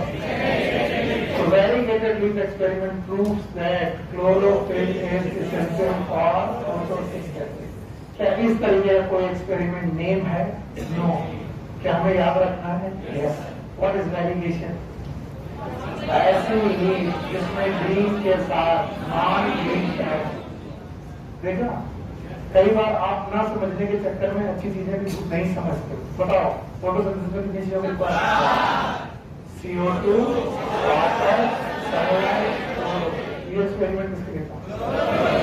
क्लोरोफिल। सब कुछ दिया, CO2 दिया, वाटर दिया, सनलाइट दिया, फिर भी फोटोसिंथेसिस क्यों नहीं हुई? क्योंकि वहां पर क्लोरोफिल बाय करते हैं। दूसरा एक्सपेरिमेंट है, it is known as half covered leaf experiment. याद रखना, इस तरीके का भी एक्सपेरिमेंट कहीं पर नहीं दिया। ये भी मैं केवल याद रखने के लिए तरीके सिखा रहा हूं। Half covered leaf experiment. अब की बार पूरी की पूरी लीफ सही है, फुल ग्रीन लीफ है, फुल ग्रीन लीफ। बताइए इस लीफ में वेरिएशन है कि नहीं? इस लीफ को मैंने वाटर दिया कि भाई वाटर लो, वाटर तो आएगा इसके पास। इस लीफ को CO2 भी दिया गया और सनलाइट भी दी गई। और सनलाइट देते वक्त हमने इस लीफ को कवर कर दिया, और कवर करते वक्त हमने यूज किया एक ब्लैक पेपर। और इस ब्लैक पेपर से पत्ती को पूरा कवर किया कि आधा? आधा कवर कर दिया बाय द ब्लैक पेपर। हाँ बेटा, बहुत बढ़िया, शाबाश। बताओ क्या जवाब कर लेगा?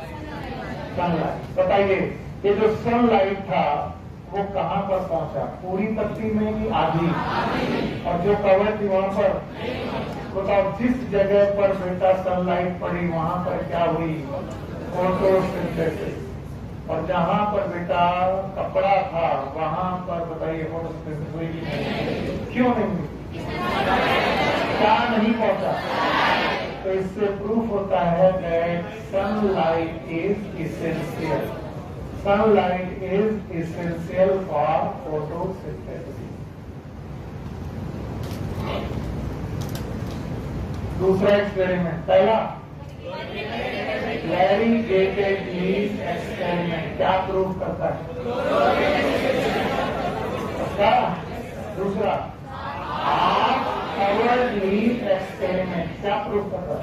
Sunlight is essential. Now the third experiment is name experiment. Yes, अभी तक जो एक्सपेरिमेंट थे वो नेम एक्सपेरिमेंट नहीं थे, मैंने बनाए। ये एक्सपेरिमेंट एक्चुअली किया गया, इसी नाम से किया गया। It is known as half leaf experiment. मैं फिर से बता दूं, ये एक्सपेरिमेंट तुम गूगल करोगे मिल जाएगा, बुक पढ़ोगे मिल जाएगा। Half leaf experiment. तीनों के नाम बताओ। Half covered leaf. तीसरा पहले वाले दोनों नाम के एक्सपेरिमेंट थे कि नहीं थे? क्या ये है? शायद इस एक्सपेरिमेंट को करने वाले साइंटिस्ट का नाम था mall. I think it is half leaf experiment.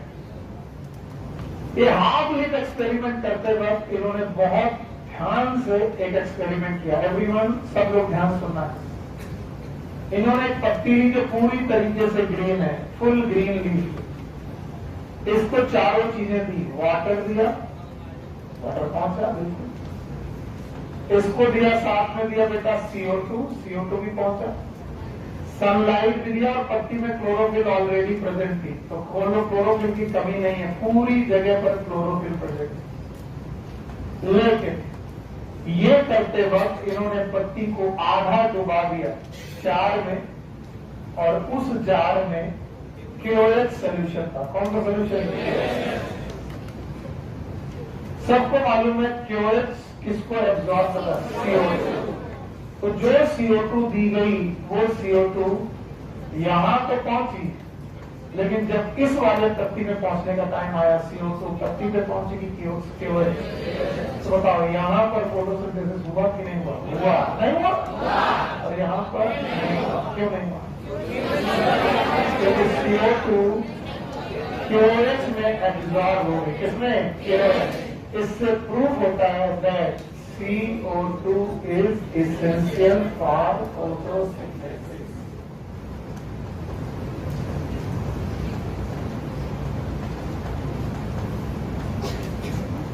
भैया मेरे तीनों एक्सपेरिमेंट हमको लौटाल दो, हम आराम से आगे बढ़ जाएंगे। बताओगे? पहला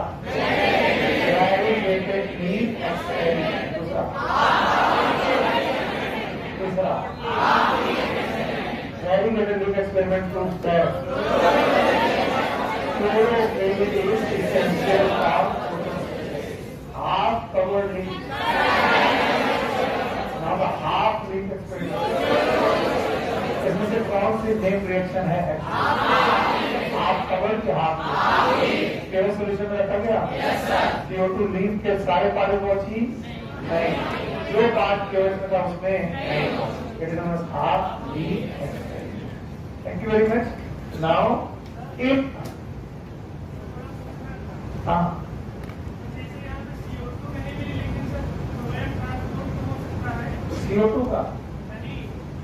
CO2 का ट्रांसपोर्ट तो इनसे कैसे होगा? हाँ बेटा, तो ये तो सोर्स टाइप जगह है ना, तो सोर्स में कैसे वापस आए? ट्रांसपोर्ट कैसे होगा जब ये खुद ही सोर्स है और ये फोटोसिंथेसिस कर रहा है? इट इज परफॉर्मिंग फोटोसिंथेसिस, और अगर ये फोटोसिंथेसिस कर रहा है तो एक पार्ट में नहीं कर रहा है, एक पार्ट में कर रहा है। और सोर्स है, चीजें कहां से कहां जाती है? सोर्स से। नो डाउट 6 से सोर्स पे लड़ती हैं। कब? जब ये बना रहा है, ये तो बना रहा है, आगे भी सही बना रहा है।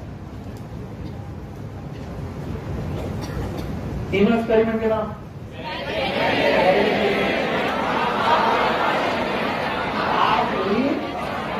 हाफ कवर्ड और हाफ लीफ। इसमें कौन सी नेम है? पता? इन एक्सपेरिमेंट के साथ साथ फोटोसिंथेसिस के कॉन्सेप्ट को पढ़ने के लिए there are some early experiment also. अब ये दूसरा टॉपिक है आपकी बुक में, अर्ली एक्सपेरिमेंट, बहुत इंपॉर्टेंट।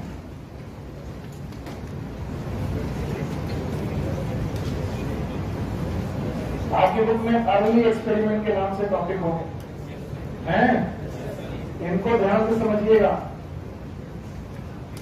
अर्ली एक्सपेरिमेंट में जो पहला एक्सपेरिमेंट है, it is by the Joseph Presley.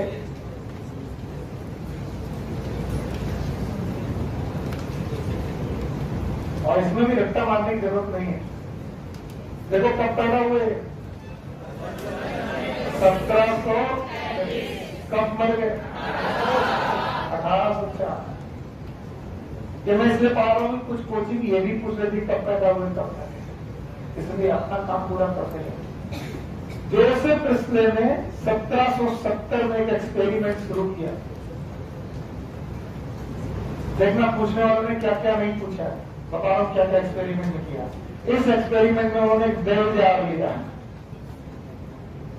एक प्लांट लिया, वो प्लांट का मिंट, एक माइस लिया और कैंडल लिए, सब पूछा गया। नीट में डिफरेंट कोचिंग, तो कुछ ही पूछते, बताओ कौन सा जार था? वो निकल जार की बेल जार। कौन सा प्लांट था, ये भी पूछा है, मिंट प्लांट।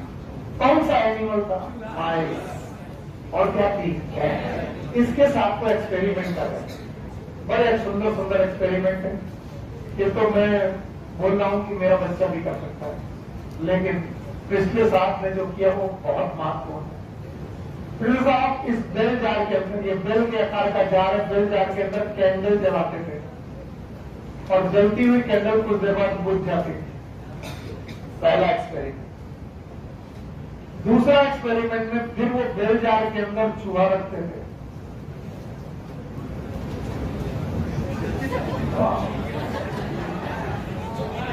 चूहा है तो मैं कैसे मानूं, तो यह कैसे तो होता क्या करना है, ये चूहे की डेथ हो जाती थी, कुछ देर तक बेल जार में बैठे बैठे डेथ हो जाती। तो जोसेफ प्रिस्ले ने कहा बर्निंग कैंडल एंड रेस्पायरेटिंग माइस। ध्यान से सुनो, अगर कैंडल बर्न हो रही है और रेस्पायरेटिंग माइस, माइस यानी चूहा सांस ले रहा है, ये दोनों एयर को पॉल्यूट करते हैं, दे इम्प्योर द एयर। और एयर इम्प्योर होते ही कैंडल बुझ जाती है, चूहा मर जाता है। फिर से कैंडल जल करके एयर को प्योर कर रही, इम्प्योर, और इम्प्योर करने का उसे क्या खामियाजा भुगतना पड़ा, कैंडल बुझ गई। और चूहा सांस लेकर के एयर को क्या कर रहा है, इम्प्योर, और इम्प्योर एयर का खामियाजा बचा के मर गया। अब जोसेफ प्रिस्ले तीसरा एक्सपेरिमेंट करते हैं, बहुत फेमस एक्सपेरिमेंट है। इन्होंने क्या किया, अब की बार बेल जार में कैंडल जलाई, चूहा रखा और साथ में एक प्लांट रखा, और ये प्लांट था मिंट का। किसका? अब कुछ बच्चे मुझसे क्वेश्चन कैसा पूछते हैं, तो चूहा रखा होगा तो भागा होगा, भागा होगा तो कैंडल गिर गई होगी, तो कैंडल गिर गई होगी तो बुझ गई होगी। प्लीज ऐसे क्वेश्चन ना पूछे, मैंने जवाब दे पाऊंगा।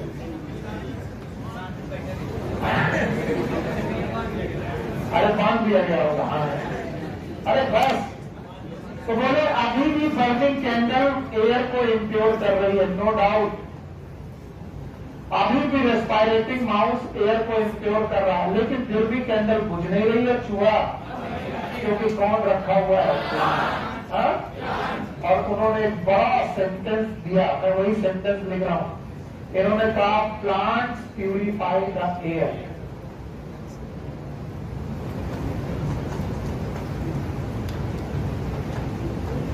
कुछ नहीं बोला, बस इतना ही बोला, प्लांट्स प्यूरिफाई द एयर। जब इनसे पूछा गया कि प्लांट प्यूरिफाई करते हैं एयर को कैसे, तो इन्होंने हाइपोथेटिकल उस समय के हिसाब से, आज तो प्रेजेंट है, उस समय के हिसाब से इन्होंने गैस का नाम लिया। नाम बताओ, ऑक्सीजन। इन्होंने कहा प्लांट ऑक्सीजन की मदद से एयर को प्यूरिफाई करते हैं। और इस तरीके से 1774 में, 4 साल बाद, ऑक्सीजन की डिस्कवरी का श्रेय जोसेफ प्रिस्ले को जाता है। कई बच्चे मुझसे पूछते हैं कि सर ऑक्सीजन की डिस्कवरी का फोटोसिंथेसिस से क्या लेना देना है, तो मैं बताता हूं ये पौधे ना होते तो कार्बन डाइऑक्साइड और वाटर जुड़ते नहीं और C6H12O6 ना बनती और क्या ना निकलती है, ऑक्सीजन। इसका मतलब आज हमें मालूम है कि ये ऑक्सीजन किस प्रोसेस से आ रही है, फोटोसिंथेसिस। उस समय नहीं मालूम था किसी को भी, जोसेफ प्रिस्ले को भी नहीं मालूम था कि आप फोटोसिंथेसिस चल रही। उन्होंने सिंपल शब्द बोला, कौन इम्प्योर करता है, कैंडल एंड माइस, और कौन प्यूरिफाई करता है, तो प्लांट प्यूरिफाई द एयर। और एक गैस का नाम लिया, कौन सा, ऑक्सीजन। और ऑक्सीजन की डिस्कवरी कब हुई, 1700। पहला साइंटिस्ट खत्म, बताएं, बता पाओगे? चलो बताओ भाई, पहला साइंटिस्ट कब पैदा हुए? आप मर गए, एक्सपेरिमेंट कच्चा हो गया। 4 चीजें थी, एक चूहा था, एक कैटल था, एक प्लांट था, जल था। जल जाल के अंदर कैटल रखी, जलती रही, बुझ गई, चूहा रखा, जलता रहा, वो भी बुझ गया। अच्छा बताओ, फिर इन्होंने जलती कैंडल और जिंदा चूहा प्लांट के साथ रखा, बताइए ये बचा कि मर गया, बच गया? क्या अब कैंडल इम्प्योर नहीं कर रही, कर रही? क्या चूहा अब इम्प्योर नहीं कर रहा, कर रहा? पर उस इम्प्योर एयर को प्यूरिफाई कर रहा है कौन? Plant purify the air. किसने बोला? जोसेफ ने। और उन्होंने ऑक्सीजन गैस की डिस्कवरी के बारे में बोला सन 1774 में गैस डिस्कवरी। नाम बताओ। और इसको खोजने वाले जोसेफ प्रिस्टले के समय पर ही एक बंदा था, it is known as Indian house.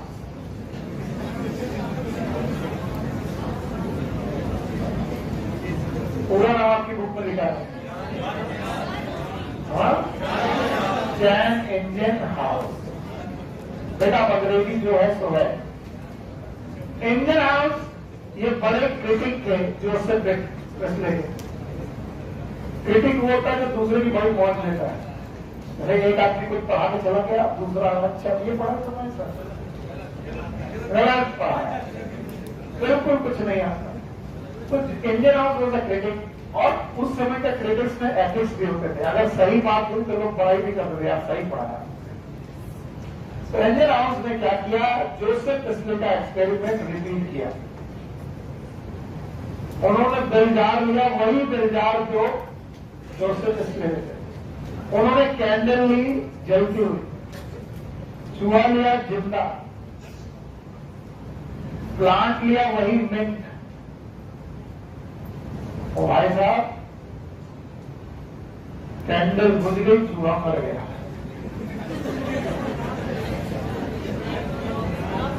उन्होंने कहा ना, उन्होंने कहा देखो, इन्होंने कहा था प्लांट प्यूरिफाइगा, प्यूरिफाइगा। और प्यूरिफाई की कोई बात नहीं थी, रुचि की नहीं होती। इन्होंने ये एक्सपेरिमेंट किया।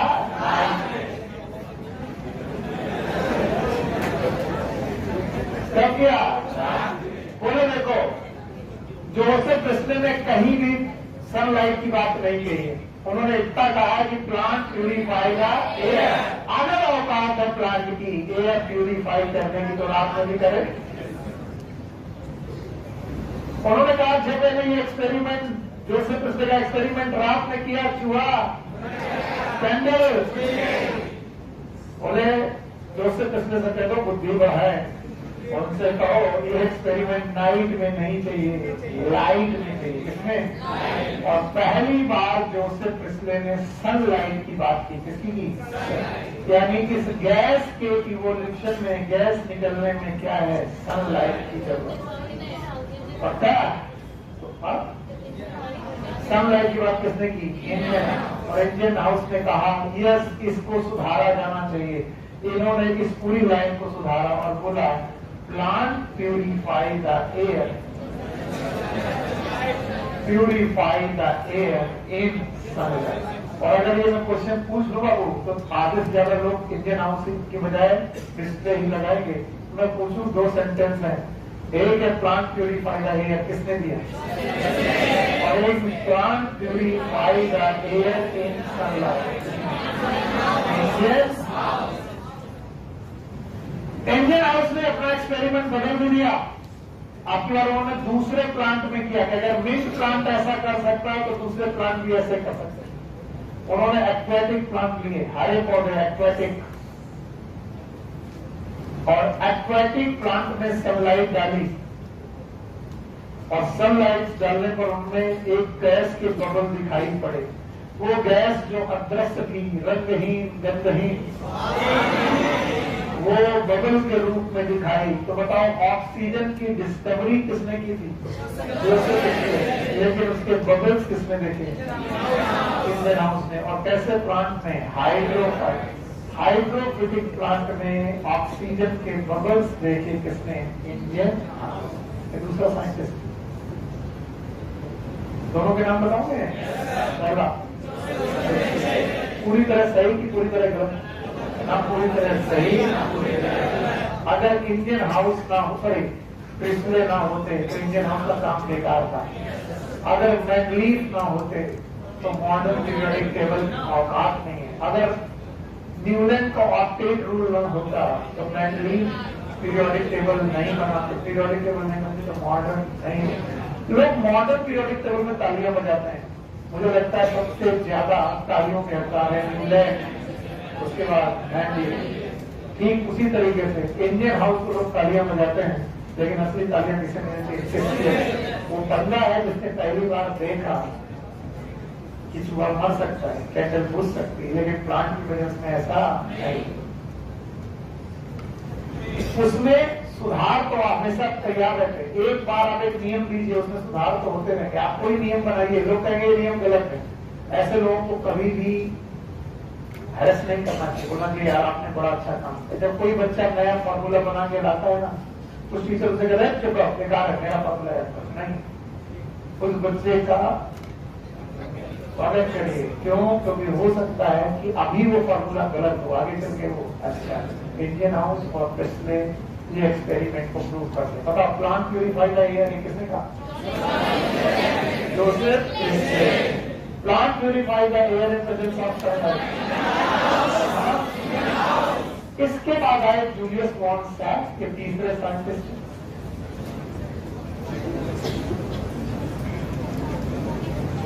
इनका नाम पहले भी सुना है?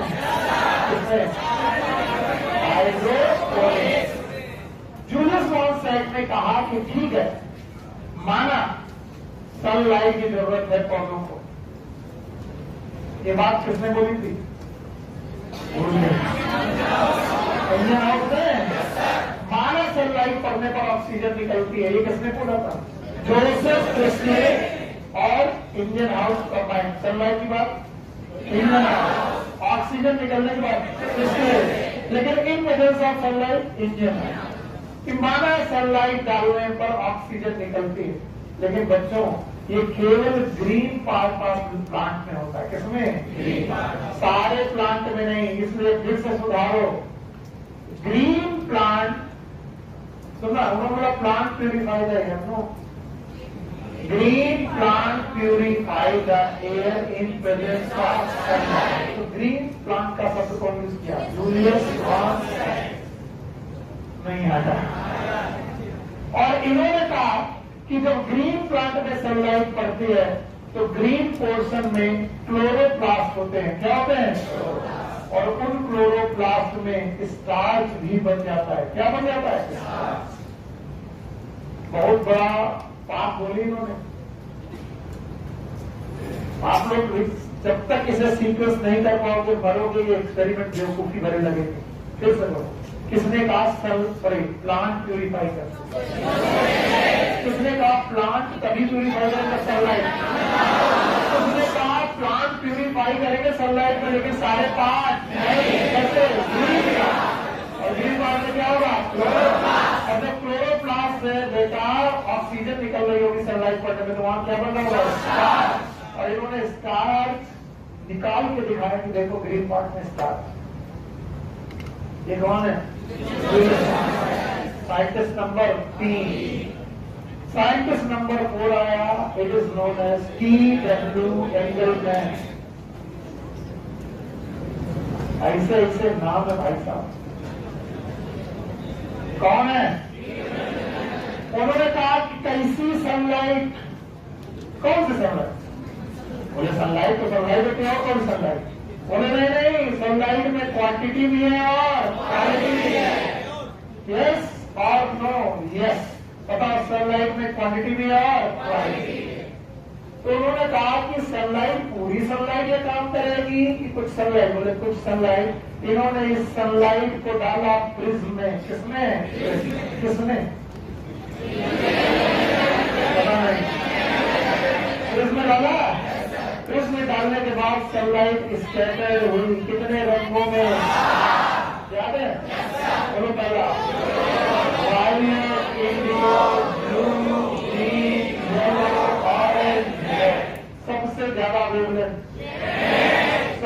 टर्म? वायलेट के पहले अल्ट्रा वायलेट, और रेड के बाद इंफ्रारेड। कौन इनविजिबल है? Infrared and ultraviolet. कितना विजिबल? 7 रंग विजिबल है। कौन कौन से? बोलो कौन? Violet, indigo, blue, green, yellow, orange, red. तो माना कि सनलाइट ऑक्सीजन निकालती है, सनलाइट डालने पर ऑक्सीजन निकलेगी, लेकिन सनलाइट में तो 7 रंग हैं, violet, indigo, blue, green, yellow, orange, red. कौन सी लाइट कितनी ऑक्सीजन निकालेगी? इसके लिए इन्होंने एक्सपेरिमेंट किया। किसने? नींद आ रही है ना? TW एंगलमैन के इस एक्सपेरिमेंट को लिखने के लिए मुझे बोर्ड खाली चाहिए, इसलिए मैं हटा रहा हूं। TW एंगलमैन ने अपने एक्सपेरिमेंट करते वक्त 2 लोगों को लिया।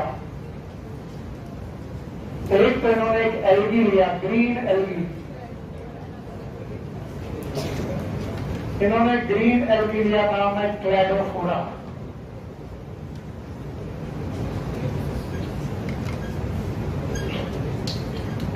साथ में इन्होंने एरोबिक बैक्टीरिया लिया।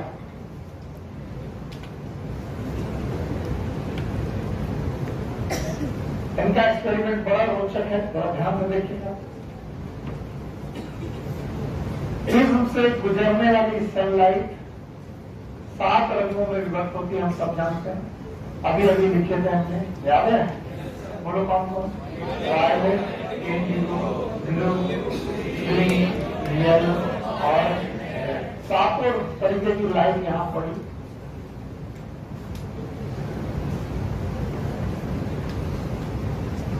सातों प्रकार की लाइट में इन्होंने क्लैडोफोरा नाम के एल्गी को ग्रो कराया।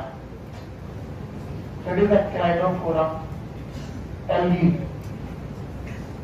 बताइए क्लैडोफोरा कैसा एल्गी होता है? Green algae.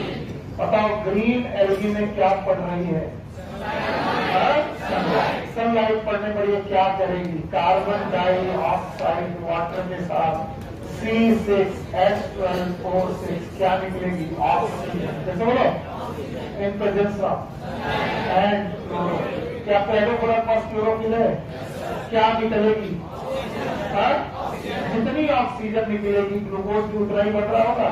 यानी ऑक्सीजन बनना किस बात का प्रूफ है? ग्लूकोज बनना। यस और नो?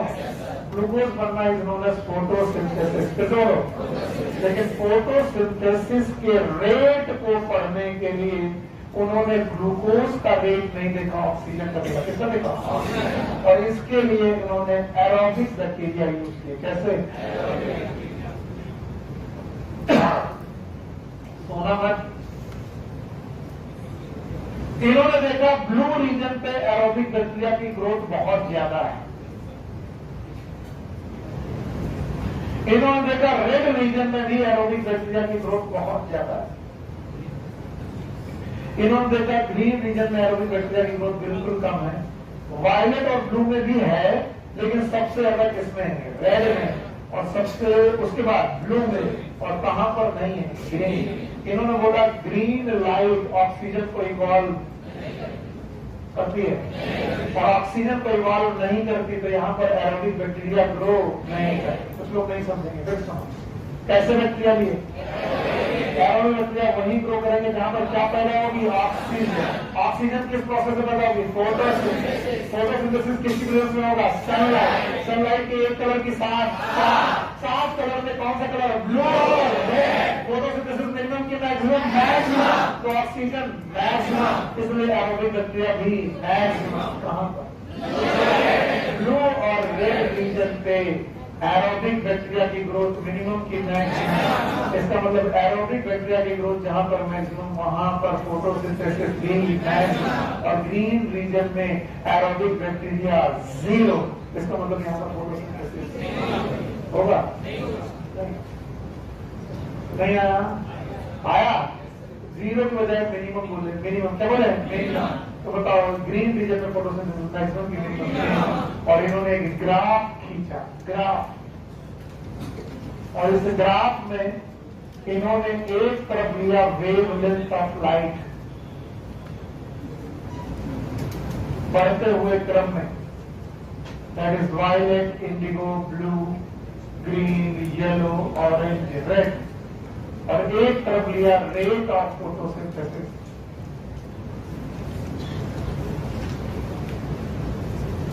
और ग्राफ खींचकर इन्होंने बताने की कोशिश की कि there is a blue region where photosynthesis is minimum और maximum, then green region it is minimum,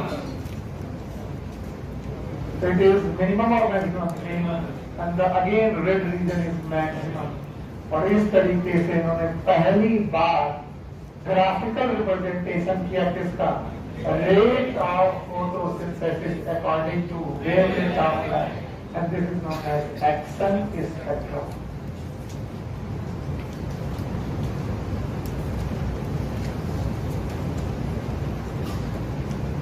Now what is Akson spectrum? बोल ना पाना बेवकूफी है, बोल पाना ही अच्छा है। Graphical representation of photosynthesis according to wavelength. Rate of photosynthesis का एक्शन, एक्शन का मतलब काम, पौधों का काम क्या है, लड़ाई करना, पौधों का काम है photosynthesis, it is action according to wavelength, and wavelength is spectrum, तो action according to spectrum, it is known as action spectrum. और is action spectrum graphical representation of rate of photosynthesis according to, इसलिए पहला action spectrum खोजना किसके हिस्से में जाता है, TW। कौन, TW। आया कि नहीं आया, कुछ नहीं आया, आया, जवाब दो भाई, जवाब देना ही पड़ेगा, मैं हटा रहा हूं। बताओ पहला साइंटिस्ट, दूसरा, तीसरा, चौथा, पहले ने क्या डिस्कवर की, ऑक्सीजन, बोला प्लांट प्यूरिफाइड है, दूसरे में ऑक्सीजन पकड़ लोगे, प्लांट प्यूरिफाइड तीसरा आया, बोला यस सनलाइट की प्रेजेंस में ऑक्सीजन निकलती है, लेकिन स्टार्च भी बनता है, हर पार्ट की ग्रीन पार्ट, तुमने दो बातें बोली, पहला तो ग्रीन पार्ट और दूसरा स्टार्च। चौथा आया, उसने लाइट का क्या किया, स्कैटर में डाला, 7 कलर में बनाया, 7 में लिया कैदो थोड़ा, जो फोटोसिंथेसिस करेगा, ऑक्सीजन निकालेगा, हर लाइट में इक्वल क्या इक्वल, सबसे ज्यादा फिर सबसे कम ग्रीन। क्या उसने रेट ऑफ फोटोसिंथेसिस बनाया according to wavelength of light, क्या दिया, एक्शन। ऐसा करते करते मिड 19th सेंचुरी आ गई, मिड 19th सेंचुरी, एनसीईआरटी लिखती मिड 19th सेंचुरी आ गई। वैज्ञानिकों का नाम नहीं लिखते पर मैं लिखता हूं, एनसीईआरटी नहीं लिख रही है लेकिन मैं लिख रहा हूं। एक साइंटिस्ट हुए हैं निकोलस, इनका नाम है डी, बाकी तुम्हारी मर्जी पढ़ो, निकोलस डी, कसूरे नहीं सॉरी, एंड कलीग्स, कलीग्स का मतलब बहुत सारे और भी साइंटिस्ट थे, बहुत सारे लोग, निकोलस डी सारे एंड कलीग्स, ससुरे नहीं सर हम तो सासुरे पढ़ेंगे, सासुरे वो अपनी अपनी माइंड का सेटअप क्यों है, अब इसको सास ससुर की चिंता वो ससुरे पढ़ेंगे, ठीक है। निकोलस डी सारे मिड 19th सेंचुरी तक आते आते इन्होंने कोशिश की इक्वेशन ऑफ फोटोसिंथेसिस की लिखने की, ये भी बहुत महान लोग हैं, सही बता रहा हूं।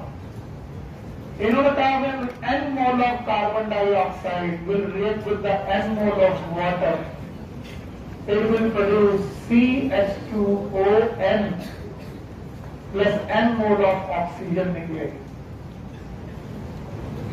इसको अगर हम और ओपन करें, it will be n mole of CO2 plus n mole of H2O will form CN H2N ON plus n mole of O2, फिर इन लोगों ने n की जगह 6 लिया और n = 6 लेते ही कोराम बच गया। इक्वेशन बड़ी प्यारी लगी। 6 carbon dioxide 6 mole of water के साथ जुड़ करके C6H12O6 साथ में 6 मिलाओ ऑक्सीजन निकालती है।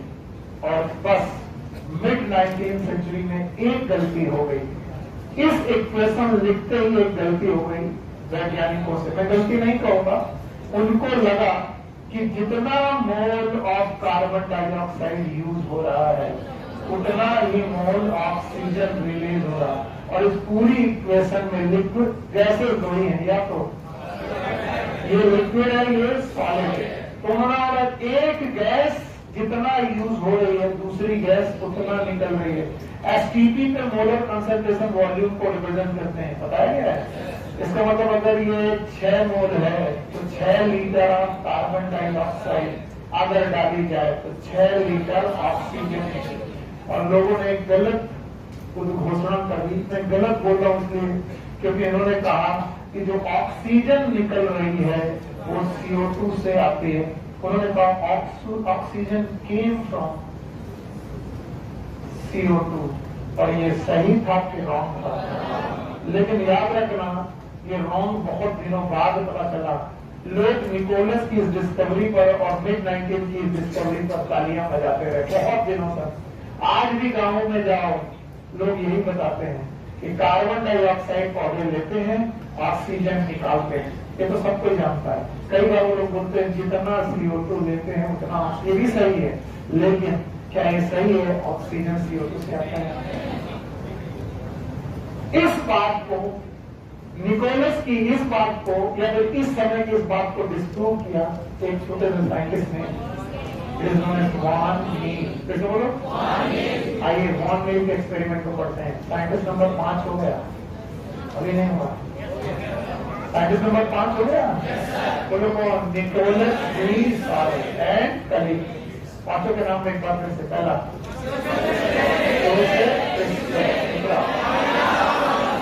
दूसरा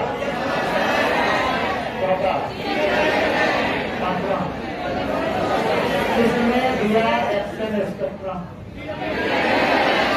किसने क्रेडोफोरा पे काम किया? पक्का? अच्छा बताओ, निकोलस और उनके सहयोगियों ने पहली बार इक्वेशन लिखने की कोशिश की। इक्वेशन में एक गलती हो गई। क्या लोगों ने कहा ऑक्सीजन कहां से आती है? एक साइंटिस्ट था वॉन मील इस एक्सपेरिमेंट को कर रहा था और उसने देखा कि बैक्टीरिया भी फोटोसिंथेसिस करते हैं। वो बैक्टीरियल फोटोसिंथेसिस पे काम कर रहा था।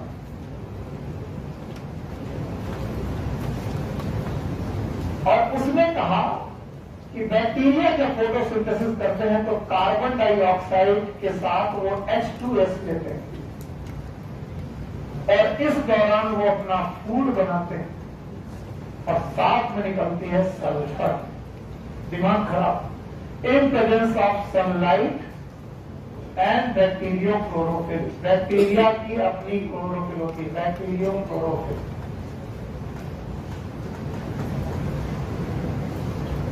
उसने पूरे विश्व का ध्यान इस तरफ दिया कि अगर CO2 से ऑक्सीजन आती होती तो बैक्टीरिया को भी क्या निकालना चाहिए था? ऑक्सीजन। निकली कि नहीं? उसने कहा भाइयों बहनों, कार्बन डाइऑक्साइड से ऑक्सीजन नहीं आती बल्कि हाइड्रोजन के साथ जो होता है वही निकलता है। उसने कहा देखो निकोलस साहब अगर थोड़ा धैर्य से काम लेते तो बताते कि कार्बन डाइऑक्साइड में भी ऑक्सीजन और वाटर में भी ऑक्सीजन है और क्या बनता? C6H12O6 क्या निकलता? ऑक्सीजन। तो उसने कहा कि जो हाइड्रोजन के साथ होगा वही निकलेगा। तो उसने एक जनरलाइजेशन लिखा कि CO2 plus H2 anything if in presence of sunlight and chlorophyll will produce food plus anything will remove। क्या निकलेगा? और उसने सबसे कहा कि एक रेडॉक्स रिएक्शन है। कैसे रिएक्शन है? ध्यान सुनो, कार्बन डाइऑक्साइड का हो रहा है रिडक्शन, और जो इसके साथ कंपाउंड है उसका क्या हो रहा है? ऑक्सीडेशन। और जिसका ऑक्सीडेशन होता है वो होता है रिड्यूसिंग एजेंट। बोलो, रिड्यूसिंग एजेंट के हाइड्रोजन के साथ जो है वही निकलेगा बस। तो अब किसका रिडक्शन, किसका ऑक्सीडेशन? H2O का भी ऑक्सीडेशन, H2S का भी ऑक्सीडेशन, और H2O और H2S के साथ जो है उसी का ऑक्सीडेशन। और वो कैसे बिहेव करेगा? रिड्यूसिंग। मैं मजाक मजाक में हर साल बच्चों को सिखाता हूँ, इस बार भी बोल दे रहा हूँ कि carbon dioxide plus H2 Sunil sir है अगर, ना तो S ना तो O, सुनील सर, तो क्या निकलेगा? सुनील सर, यानी anything which will be present with reducing agent, इसके साथ रिड्यूसिंग, तो रिड्यूसिंग एजेंट H2S या फिर H2O। O था तो S था तो किसने बोला? याद रखना, वान नील के एक्सपेरिमेंट को किसी ने सुना भी नहीं, क्योंकि मिड 19वीं सेंचुरी से बहुत दिनों तक तालियां बज रही थी और वान नील से कहा गया बेवकूफ कहेंगे, हम प्लांट की बात कर रहे थे, हम बैक्टीरिया की बात कर रहे थे। और जब भी कोई नई डिस्कवरी होती है शुरुआत से लोग मानते पुरानी डिस्कवरी की वजह से नई डिस्कवरी को किसी ने सुना भी नहीं। पर रूबेन एंड कैनन नाम की कौन सा छठा हुआ साइंस का है, देख रहे बेटा, छठा के सातवां बंदा रूबेन एंड कैनन, ये दो है, रूबेन एंड कैनन। अच्छा, मैंने देखा, मैं टाइम से छोड़ता हूँ तो मुझे घड़ी भी दिखाने लगते हो सर। अब लोग आधा घंटा ज्यादा लेकर के छोड़ते तो तुम्हारे मुंह से आवाज भी नहीं निकलती, तो तुमको उसके बाद जो सुनने को मिलता है वो तुम सुनना नहीं चाहते। थप्पड़ पड़ेगा, जूता पड़ेगा, ये पड़ेगा, वो पड़ेगा। और हम अगर 5 मिनट एक्स्ट्रा पढ़ाते, वैसे 10 मिनट पहले छोड़ते हैं, अच्छे रूबेन एंड कैमन ने इसी एक्सपेरिमेंट को रेडियो एक्टिविटी के साथ प्रूव किया। किसके साथ? कार्बन डाइऑक्साइड रेडियो एक्टिव लेने के साथ इन्होंने वाटर की ऑक्सीजन को नॉर्मल लिया इन presence of sunlight and chlorophyll. इन्होंने C6H12O6 बनाया और साथ में जो ऑक्सीजन निकली वो नॉर्मल थी। कैसे थी? इन्होंने प्रूव किया कि अगर CO2 से ऑक्सीजन आई होती तो नॉर्मल होती कि रेडियो एक्टिव। इसका उल्टा एक्सपेरिमेंट भी इन्होंने किया। इन्होंने आपकी बात CO2 की ऑक्सीजन नॉर्मल ली और वाटर की ऑक्सीजन रेडियो एक्टिव ली। फिर से एक्सपेरिमेंट किया C6H12O6। अब की बार जो ऑक्सीजन निकली वो कैसे थी? रेडियो एक्टिविटी से, रेडियो आइसोटोप से। ये इनके नाम भी नहीं है, बोल दे रहा हूँ, इन दोनों साइंटिस्ट के नाम नहीं, लेकिन एक्सपेरिमेंट है। रेडियो आइसोटोप टेक्निक के द्वारा अंततः प्रूव किया गया that oxygen came from water. Scientist number 8 बता पाओगे? चलो नाम बताओ। 7 और 8। चलो पहला दूसरा इंडियन हाउस, तीसरा यूएस वन,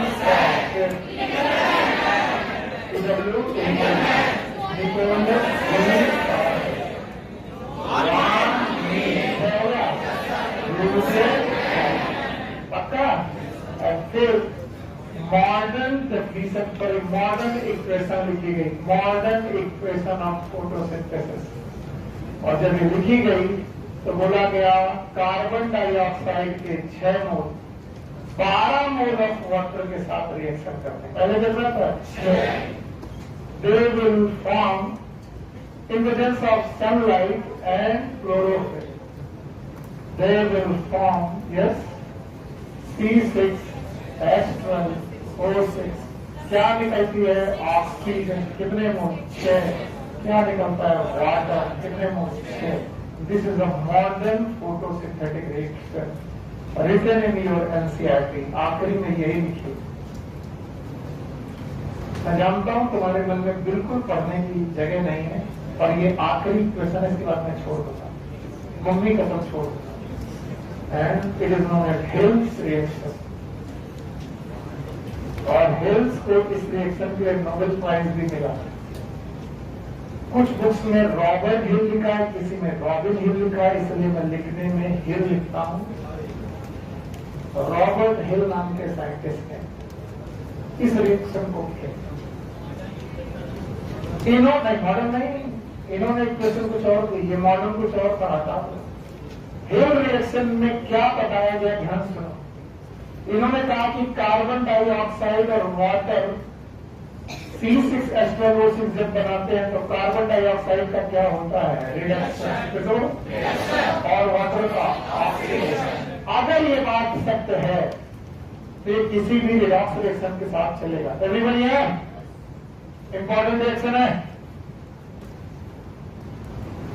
तो उन्होंने बोला अगर कार्बन डाइऑक्साइड का रिडक्शन है तो बताओ इस जगह पर रिडक्शन जिसका हो रहा है वो ऑक्सीडाइजिंग एजेंट होगा। उन्होंने कार्बन डाइऑक्साइड की जगह फेरिक फॉर्म ऑफ आयरन लिया, फेरिक फॉर्म, और इसको लिया ऑक्सीडाइजिंग एजेंट। तो अभी अभी तो आपने गंगा का इसका रिडक्शन होता है, सही तो है, जिसका रिडक्शन वही ऑक्सीडाइजिंग, और साथ में इन्होंने लिया वाटर। बोलो क्या लिया, बोलो वाटर का होना है ऑक्सीडेशन, और इसका पक्का। इन्होंने ये रिएक्शन कराई इन presence of sunlight and chlorophyll. याद रखना, ये क्लोरोप्लास्ट के अंदर कराएंगे रिएक्शन में। क्लोरोफिल कहाँ पाए जाते हैं, क्लोरोप्लास्ट। इन्होंने देखा फेरिक बिकम फेरस, तो क्या हुआ पता नहीं, क्या हुआ, CO2 का क्या होता था, तो CO2 की जगह इन्होंने कर लिया फेरिक का क्या हुआ, रिडक्शन, और साथ में इनको मिली ऑक्सीजन। इसका मतलब ऑक्सीजन जो इवाल्व हुई वो फेरस से आई, वाटर से। इन्होंने सब लोगों के मुंह पे तमाचा मारा। इस पूरी रिएक्शन में CO2 थी ही नहीं, फिर भी क्या निकली, इससे बड़ा प्रूफ कुछ नहीं हो सकता था कि ऑक्सीजन कहां से निकलती है, वाटर। और इसे बोला कि आप फोटोलिसिस ऑफ वाटर। फिर तो बोलो, याद करो, 2 मिनरल एलिमेंट याद है, याद है, फोटोलिसिस ऑफ वाटर, और इन्होंने निकाली oxygen. Best reaction is known as Hill's reaction. Total कितने, 9 बोल पाओगे, रट्टा मारा, रट्टा मारा। 9 के साथ मोल को याद कर लो, 10। मोल ने कौन सी रिएक्शन की थी, आखिरी एक्सपेरिमेंट। क्या छोड़ दो, बताओ, अब बताओ, पहला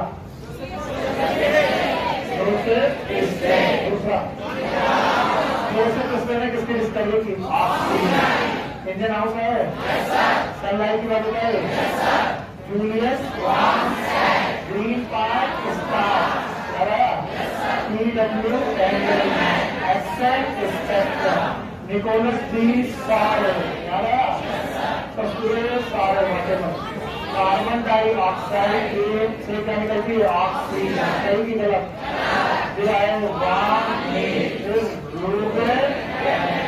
लास्ट में किसने रेडियो एक्टिव से बोला, पक्का। किसने बैक्टीरिया की फोटो से लास्ट में हिल रिएक्शन, और बोला गया फोटो विशिष्ट। शाम को 6 बजे इकोसिस्टम टेक केयर।